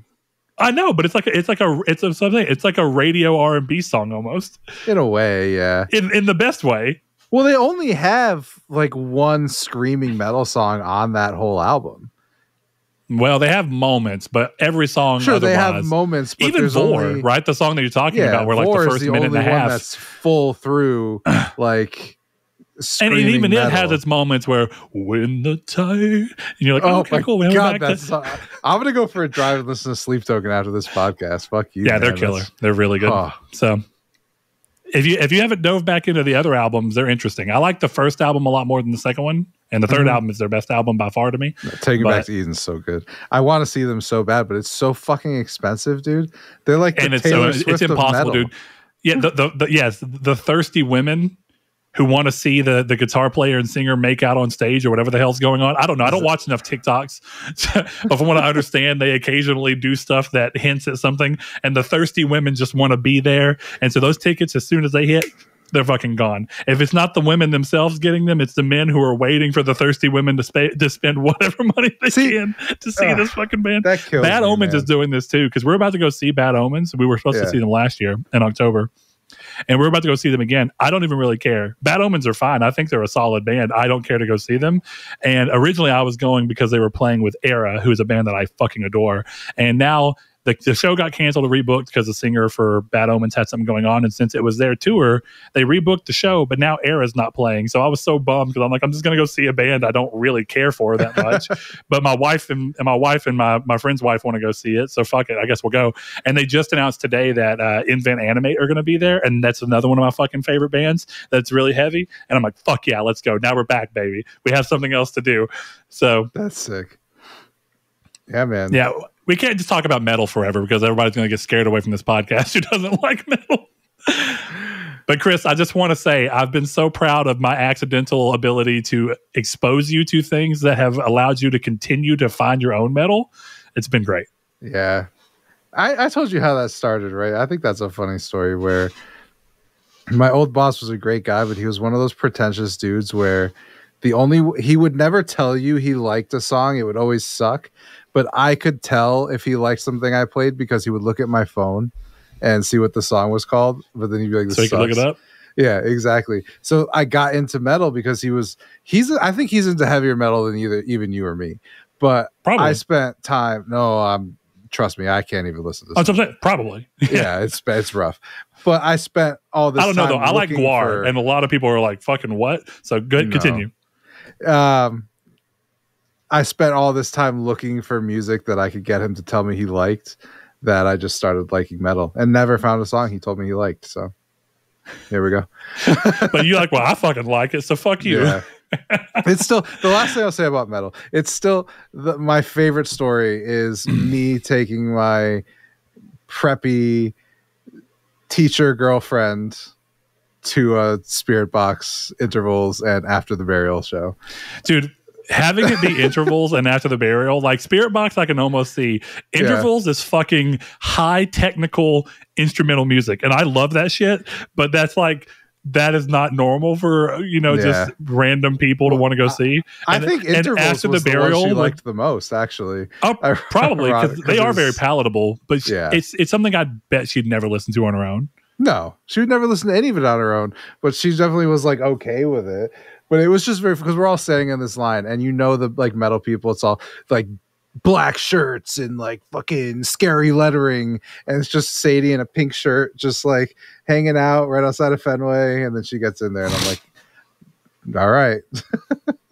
Yeah, my favorite one is After the Burial for that, because that band's got that fucking obnoxious song where every other note is just a fucking they're called pinch harmonics, and it's Behold the Crown, and almost like 80% of the song is this And I think that song, the first time you hear that song, it's kind of like, oh, this is cool. And then when they've been doing it for 2.5 minutes, you're kind of like, you can stop. I don't really care anymore. Yeah. You've taken a cool thing and you've just fucking pushed it until I don't care anymore. But they were such an odd band. They talked so much, which is cool. I don't really even mind. It was just like, I'm not here for them, but the guy stops like between every song and gives like a 5-minute story of his life, which I'm glad this dude's still loving music this much and having, the ability to go do this. All cool stuff. Just a little weird. It was kind of nice because he did the same at our show, and it was nice of him being like singing this super heavy song and then being like, yeah, so last week I was volunteering at like a pet shelter. It was super funny. I really enjoyed that. On ours, he was like, today's my wife's birthday, everybody. She came to join me, and she's just so great. I was like, this is so wholesome. And then the next song, the guy's like, run over it on. Just like, okay, cool, man. I appreciate this. But that's the thing about metal in general. People, metal often kind of gets this thing where it's like it's a bunch of bad people. Like definitely in like the early 2000s, it was always portrayed as like these asshole people don't care about anybody. And I'm like, most of the best people I know are metalheads, and they're very kind and sweet people. Like it's like the 90s where it was like, oh, he's wearing a Korn t-shirt, he murdered all those children. Yeah, he was directly responsible for Columbine. Yeah, exactly. Well, it's like the Memphis 3 where they were the only evidence they had that they killed those kids was they were wearing metal shirts. That's literally it. So dumb, but that's the life as it is sometimes. So there you have it. Let's make sure. God bless America, brother. We have another question that is over on our Discord, and it comes. Actually, let me double check something real quick because I think there was a question we didn't get to last week. Maybe I'm wrong. It looks like maybe I'm wrong. All right, so this question is another long one, and this will be the last one for the night, and we'll get off of here. This comes once again from Jehudi MD, longtime listener, longtime patron. Thanks you to Jehudi for being a longtime patron. If you want to join him in patronage, head over to patreon.com/Nartech. Give us a little as $1 per month, where we are so thankful of all of those who do that. He asked, it's like a prompt once more. So this is almost like a Velvet's Corner. Just for the sake of fucking with Chris, we're going to go ahead and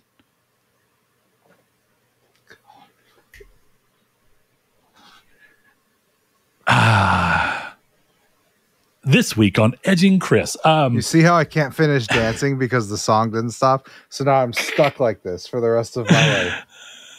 All right, Chris. So here's Jehudi. He says, you are enjoying your evening run of PlayStationing after a long, hard day when all of a sudden you're booted off your couch into an off-world planet and tasked to rule it by the gaming gods. To help you in populating the planet, you are asked to appoint people to the various ministries within the ruling government. These head of ministers need to be from games. I'll leave to you both on deciding whether it's PlayStation-centric characters or not. No. The caveat is that if you appoint a specific character from a specific game, you have to accept the whole game population with its benefits and risk of populating the planet and the troubles that can arise. To make it a bit competitive between both of you, if one picks a character from one of the ministries, then they'll pick the character to ruin the other's ministry, and that ministry is off the list for both. Helps in making this game go faster and interesting to check the final results for each and see which country would fare better in the real world. The ministries you have to select for are, and there are quite a few of them, so if you want to cut this down, whatever you want to do. Ministry of Culture, National Defense, Education and Higher Education, Energy and Water, Environment, Finance, Foreign Affairs, Information, Interior and Municipalities, Justice, Agriculture, Economy and Trade, Public Works and Transport, Social Works, Telecommunications, and Tourism. This is like a full-on fucking city that we're apparently, or, a full-on government. We're playing Sid Meier's Civilization. But what's the game? I'm confused by the crossing stuff. I want to go back to it myself as well. So each of us will need to appoint ministers for each one of this. Yeah. So you have a head minister. They have to come from video games, up to us on whether we want them to be PlayStation-centric or not. And the competitive bit of it is that if one of us picks a character for one of the ministries, then they'll pick that character to ruin the other's ministry. And that ministry is off the list for both. So if I pick Ministry of Culture, you can't pick Ministry of Culture. Yeah, I think that may be what's going on to make it a bit competitive between both of you. If one picks a character for one of the ministries, then they'll pick that character to ruin the other's ministry, and that ministry is off the list for both. Okay, so I'll keep track of this, and that's how we'll do it. If you pick something, I can't put someone there. Okay. And then we have to decide whose country will be better run with our limited governments.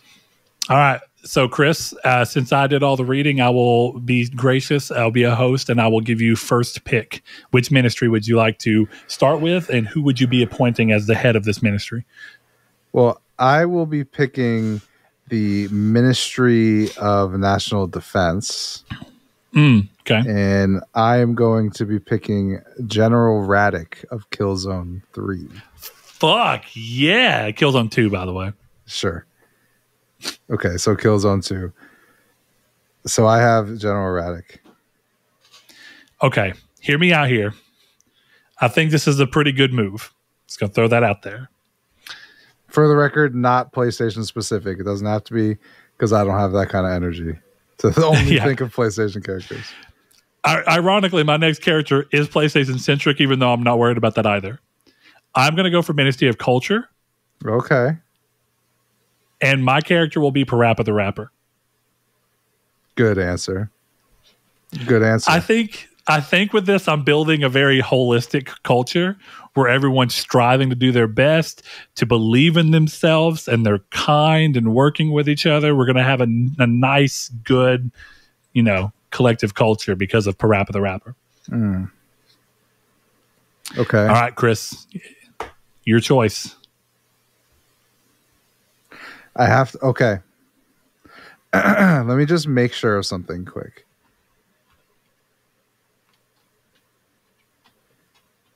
Okay. No problem. There was a game, which means I can make my pick. So I will be picking the Minister of Education and Higher Education. So is that two people or one person for both? I think it's one person for both. It's just they're over both like normal education, including higher education. So you know how normally it's a different person for that. This is all together. Okay. So I will be taking Miss Frizzle of the Magic School Bus. The Magic School Bus. Let's go. Explores the World of Animals is a video game. So Miss Frizzle will be running my Ministry of Education. Okay, bet. I'm with you. Also, I think it's really weird that we've somehow done the first three. Yeah, we just went in order. Yeah, not even trying to do that. Okay, I'm trying to think this through. Oh, I got a good one. I'm taking Public Works and Transport. Okay. So hear me out. This is high level. Sure.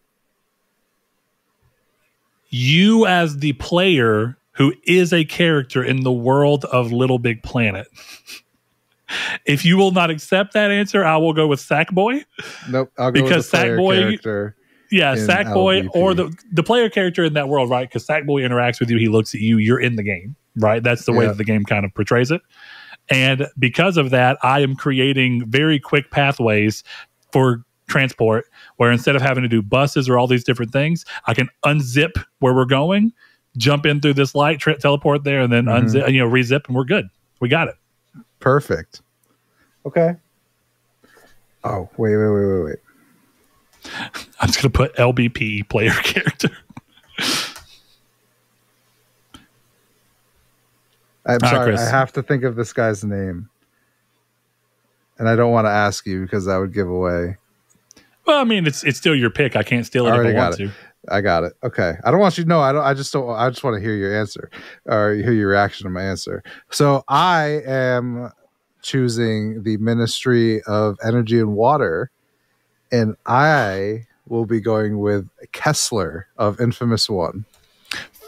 Okay. So you're going. Where does the water come in here? Because if you remember. Okay, I don't want to spoil Infamous One right now. It's just about too hard. Yeah, I was thinking more of the energy part, and I'm assuming because he's like our nuclear energy. here? You're right. He is like a scientist, right? He's focused on the energy part, but I think water can come with that. Okay, that's an interesting one. Okay. Oh, okay. I'm trying to pick out which one I want next because I have an answer for environment, but it's a terrible answer if I'm actually wanting to grade my country off of it because the world in which they come from is rife with drama, so it doesn't seem like a good idea. Okay. I have an idea. This is also kind of a cheat because he exists both in and outside of games. Okay. I'm going for the Ministry of Finance. Okay. Oh, fuck. I want to see if we're going to say the same thing because that was going to be my next one. I'm going with the Monopoly Man. No, mine was better. Okay. Also, I don't know if the Monopoly Man has a better name than Monopoly Man. Monocle guy? Monocle Man. He doesn't have a monocle, dude. That's a Mandela effect. I think you're right. He doesn't. Whatever. That's like actually one of them. Okay. So I'm going with the Ministry of Justice. And this is the easiest answer on the list because I'm just taking Phoenix Wright. Fuck yeah. Let's go. All right. Okay. Ministry of Agriculture. Ooh. Oh, this has got such an easy answer, and I know you're not. Player character from Stardew Valley. You went for it. Good answer. Farmer. Brett. That's such a funny answer. Ministry of Agriculture. Farmer.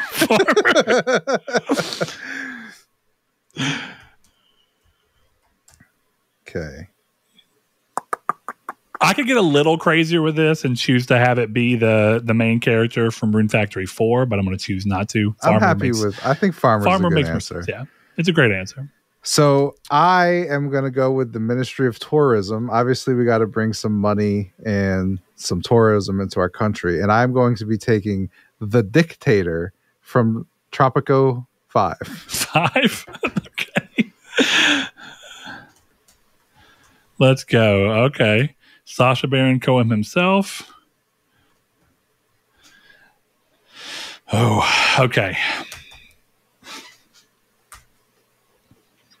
Now we're getting into the nitty gritty here, Chris.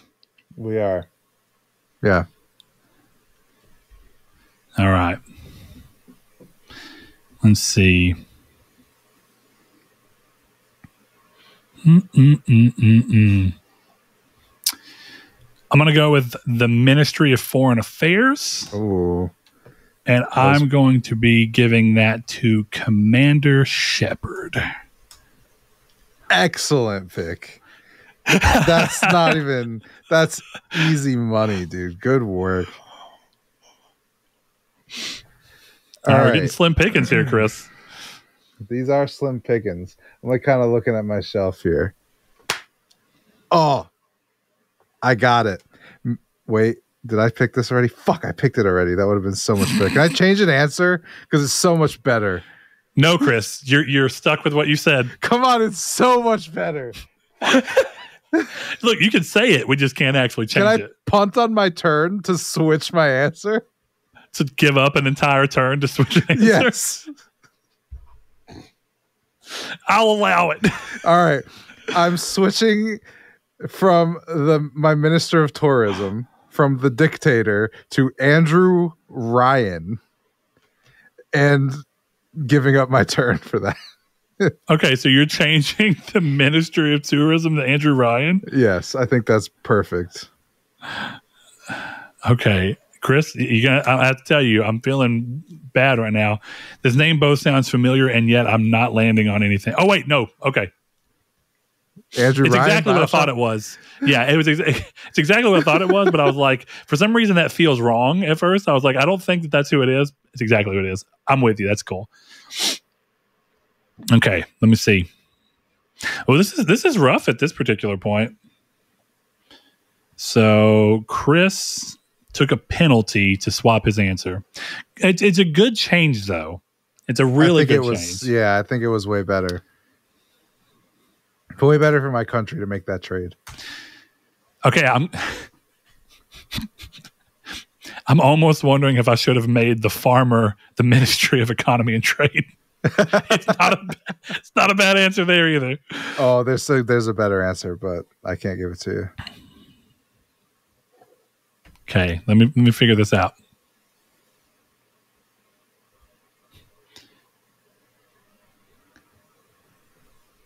Okay, this is getting real slim pickings over here. I am going Ministry of Information. Okay. And I am choosing J. Jonah Jameson. Ooh. And I understand that actually, strictly speaking, this is a terrible choice because it's just a series of misinformation. Yeah, you just picked Alex Jones for your Ministry of Information. It means that my city is going to be a lot more fun. Facts. So I am going to be filling the role of Ministry of Economy and Trade with Tom Nook of Animal Crossing. You know what? Yes, that is apt. Apt, Chris. Yeah. Also, I want you to know, first of all, 2, 4, 6, 7, 8, 9, 10, 11, 12, 13, 14, 15. Okay, there's 16. So at the end of this, even though you went first, I should have 9 and you should have 7. Yes. I just want that to be known. Yep. So we gotta be careful there. So you're at 1, 2, 3, 4, 5. You're at 5? Yeah. Hold on. Actually, 1, 2, 3, 4, 5, 6. You've got one more choice. Ooh. So there's 3 left total. There's the Ministry of Environment, Ministry of Social Works, Ministry of Telecommunications.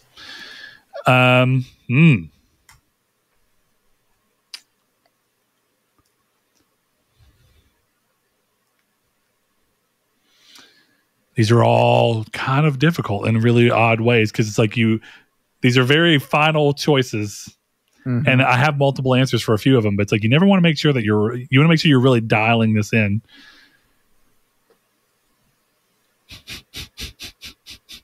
Got it. Oh my God, I have a good one. Okay, 1 second. It's funny that you landed on Andrew Ryan for the tourism when I almost think I can't take. Okay, hold on. Let me go back to the rules. Can I use a character from the same game as you, or once a game has been taken, we can't use anymore? You can. Let me go back to it real quick. The caveat is that you appoint a specific character from a specific game. You have to accept the whole game population with its benefits and risk of populating the planet and the troubles that can arise to make it a bit competitive between both of you. Pick a character for one of the ministries. Both. Okay.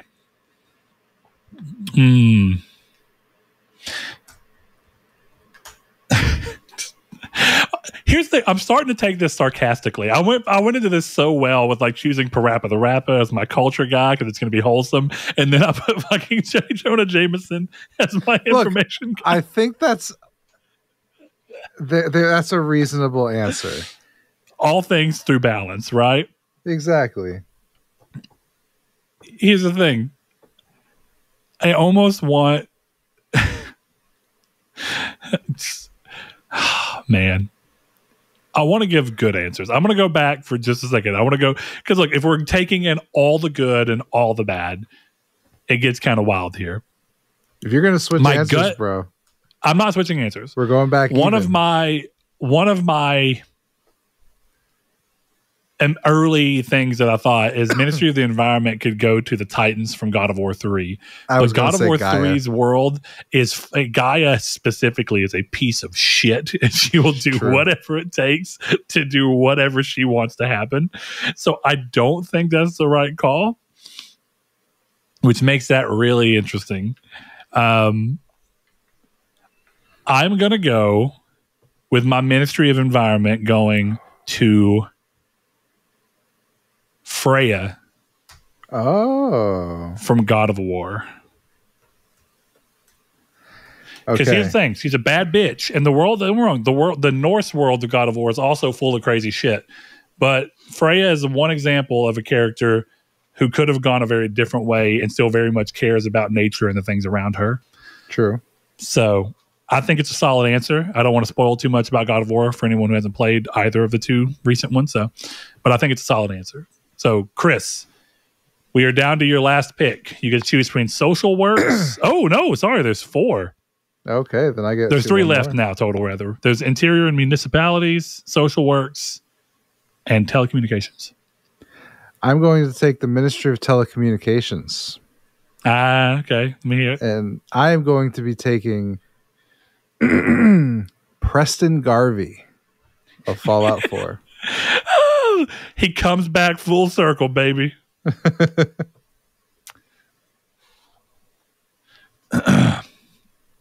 Okay, let's see what we got here. We got social works. Is that what you're taking? Well, you got to think. I get these last 2. No, you don't. I skipped that last turn, so I get the last one. What do you mean you skipped that last turn? You answered 2 in a row, so this is just 1 and 1. No, I only gave 1. No, you did. You got Commander Shepard and J. Jonah Jameson were back to back because I skipped that 1 turn. You're right. But what I'm getting at is that with there being, if you skipped a turn, but I guess all it did was skip priority and you'll still end up with half. Okay, I got you. Go ahead. I get what you're saying. No, this is your pick. I picked. Oh, you're right. It's my pick now. Okay, so I got to go between interior municipalities and social. Okay. Interior and municipalities. Ooh. What a specific fucking thing to choose. Like, oh man. Social works doesn't help a whole lot more either. No. I want to be a smartass and put Leisure Suit Larry somewhere in this just because he's such a weirdly fucking specific video game character. You could certainly go with social work if you want. That was almost what I put him as. That was like 2 turns ago. I was almost like Leisure Suit Larry. So, but that's a sarcastic answer. And I don't know that I would actually believe for him to be a good social works We're person. pretty neck and neck right now. So I feel as though this is right here is where it could all break. Exactly. Yeah, this could all break. So let's see. So lock in your ministry, man.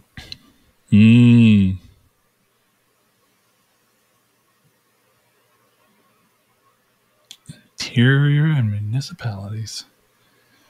I think this one's weird because municipalities specifically kind of pushes this thing where it's all about the government. And you've already pulled in Phoenix Wright for Justice, which I think is right call. It's a good one. But when you think about interior and municipalities, it's like, what game character do I know to take on the role of kind of being a body of government? Even what world takes on the role of being a whole body of government? All I will say is in a positive way. I had an answer for this, and it's not a playable character; it's a playable cursor. You say a playable cursor? I did.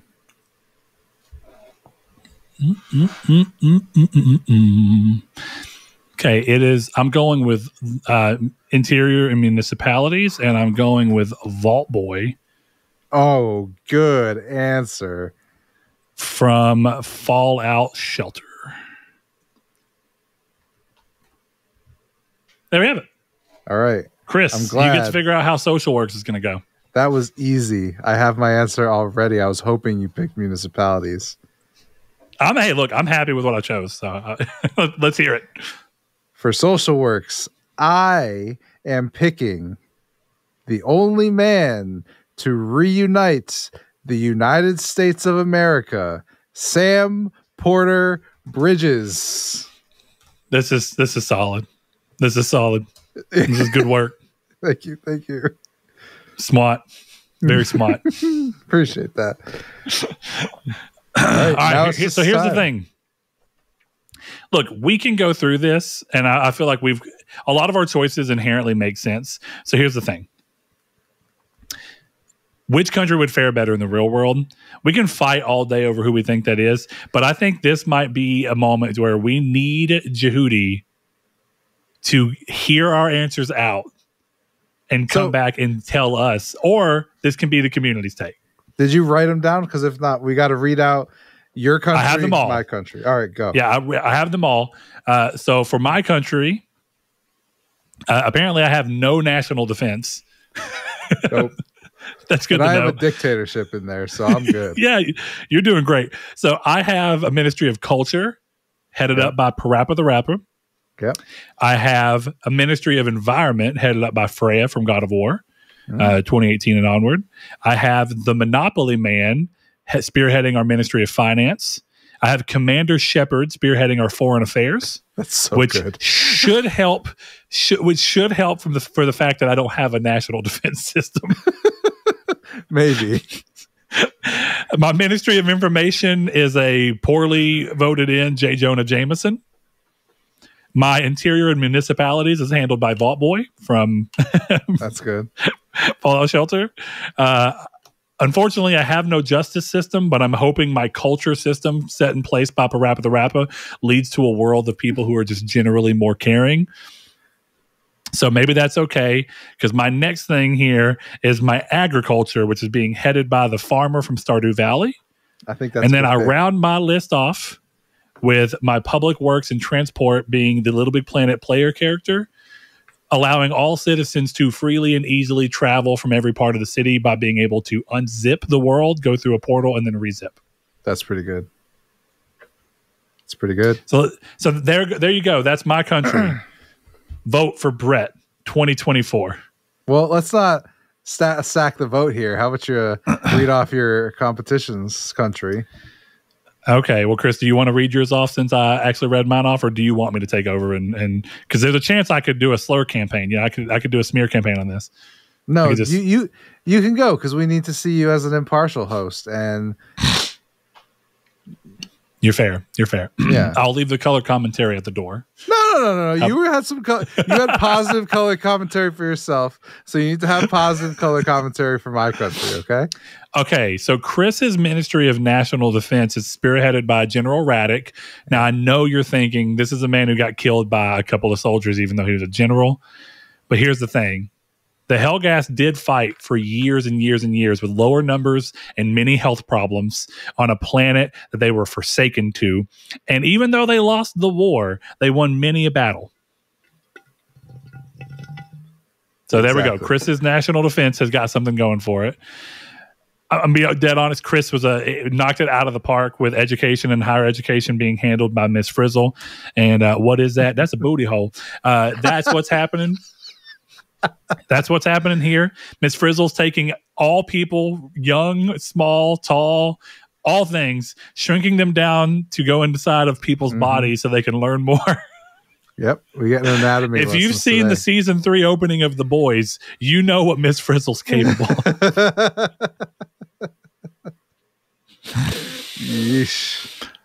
Yeesh. Okay. Chris's Ministry of Energy and Water comes from the future, which bears a lot of good. And it comes by the way of Mr. Kessler from Infamous 1, bringing with him, hopefully, unlimited energy. Yeah. And maybe, just maybe, a nice, consistent, clean source of water.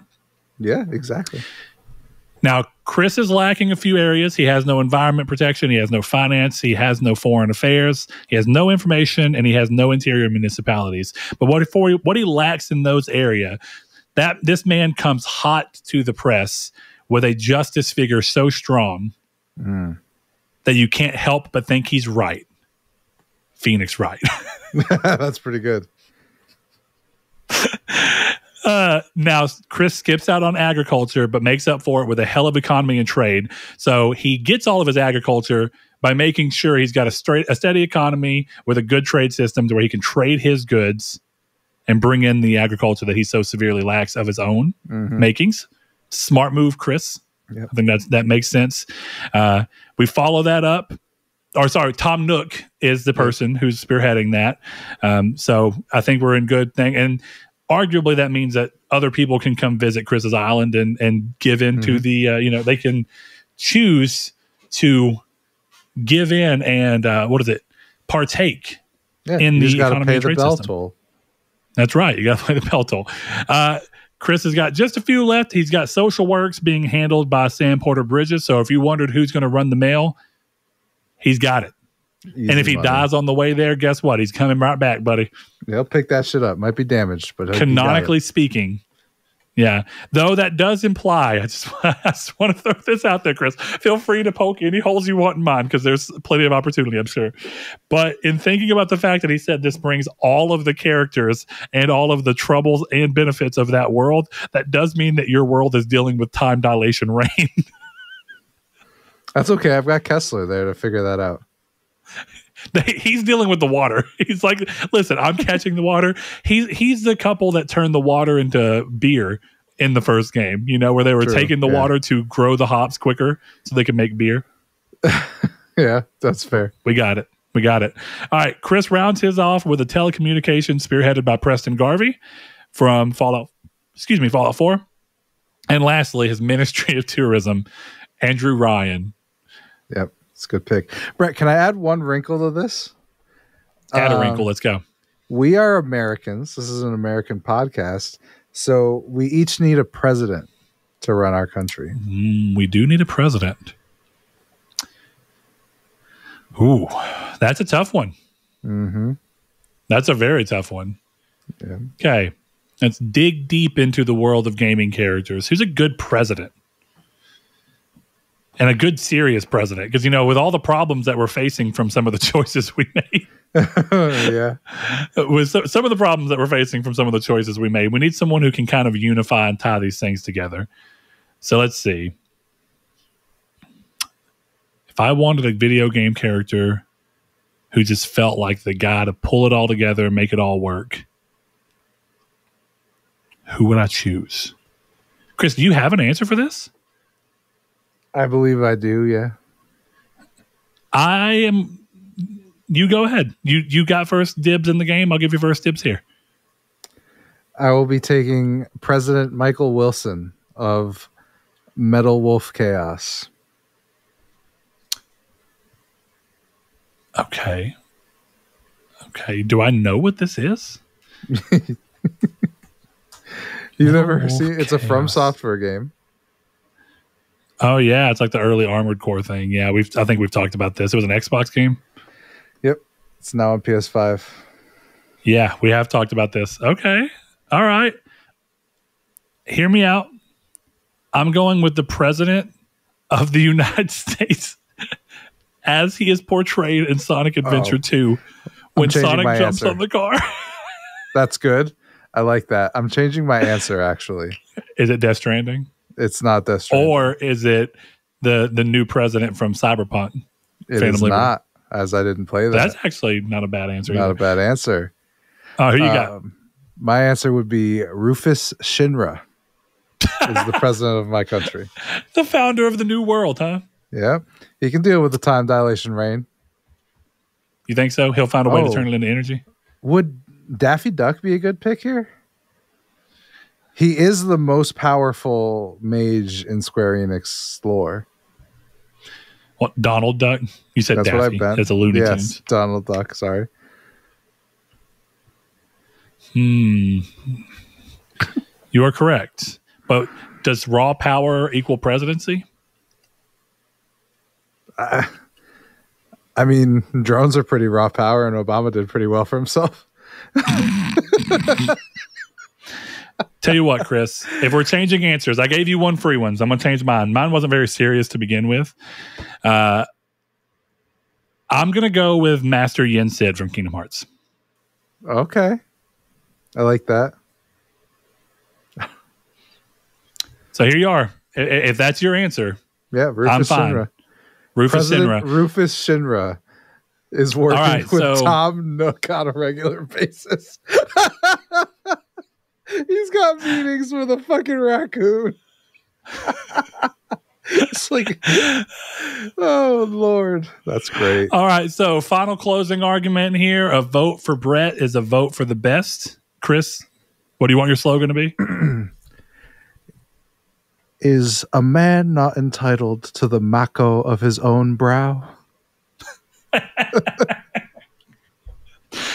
There you have it. Jehudi, you'll have to tell us who won. If you want to chime in, remember that you can hop on, let us know. You can either do so in the Discord or wherever. If you want to find us on Twitter at TriangleSQRD, you can do so there as well. We hope to hear from you. This has been a fun episode. Thank you for the questions. If you ever want to join us and give us questions in the future, remember you can join the Discord, which is in the link in the description below. hop in there, answer there whenever we give the call to action, or you can do so on Twitter like we've already mentioned. Thanks to each and every one of you. And as we always do, we're going to head over to Patreon and we're going to shout out our community of people who have supported the show, who continue to support the show with their time and money, which we are always so thankful for. And without further ado, we're going to shout out Duh Overlord, Spencer, Brandon Edwards, Alex, Barry Rogers, Stingray X, Matt Tubbs, Easton328, Aztec King, Lecheon69, The Lord Corgi, Bailey Robertson, Mark Schutz, Cypher Primus, Kyle Grimm, Rude Days 93, Kevin Bacon Bits, Danny Villiobos, Jehudi MD, No Fate, Josh Ayers, Derek Porter, Donovan Williams, Matthew Green, and Sean Santarud. Thanks to all of you. See you next week.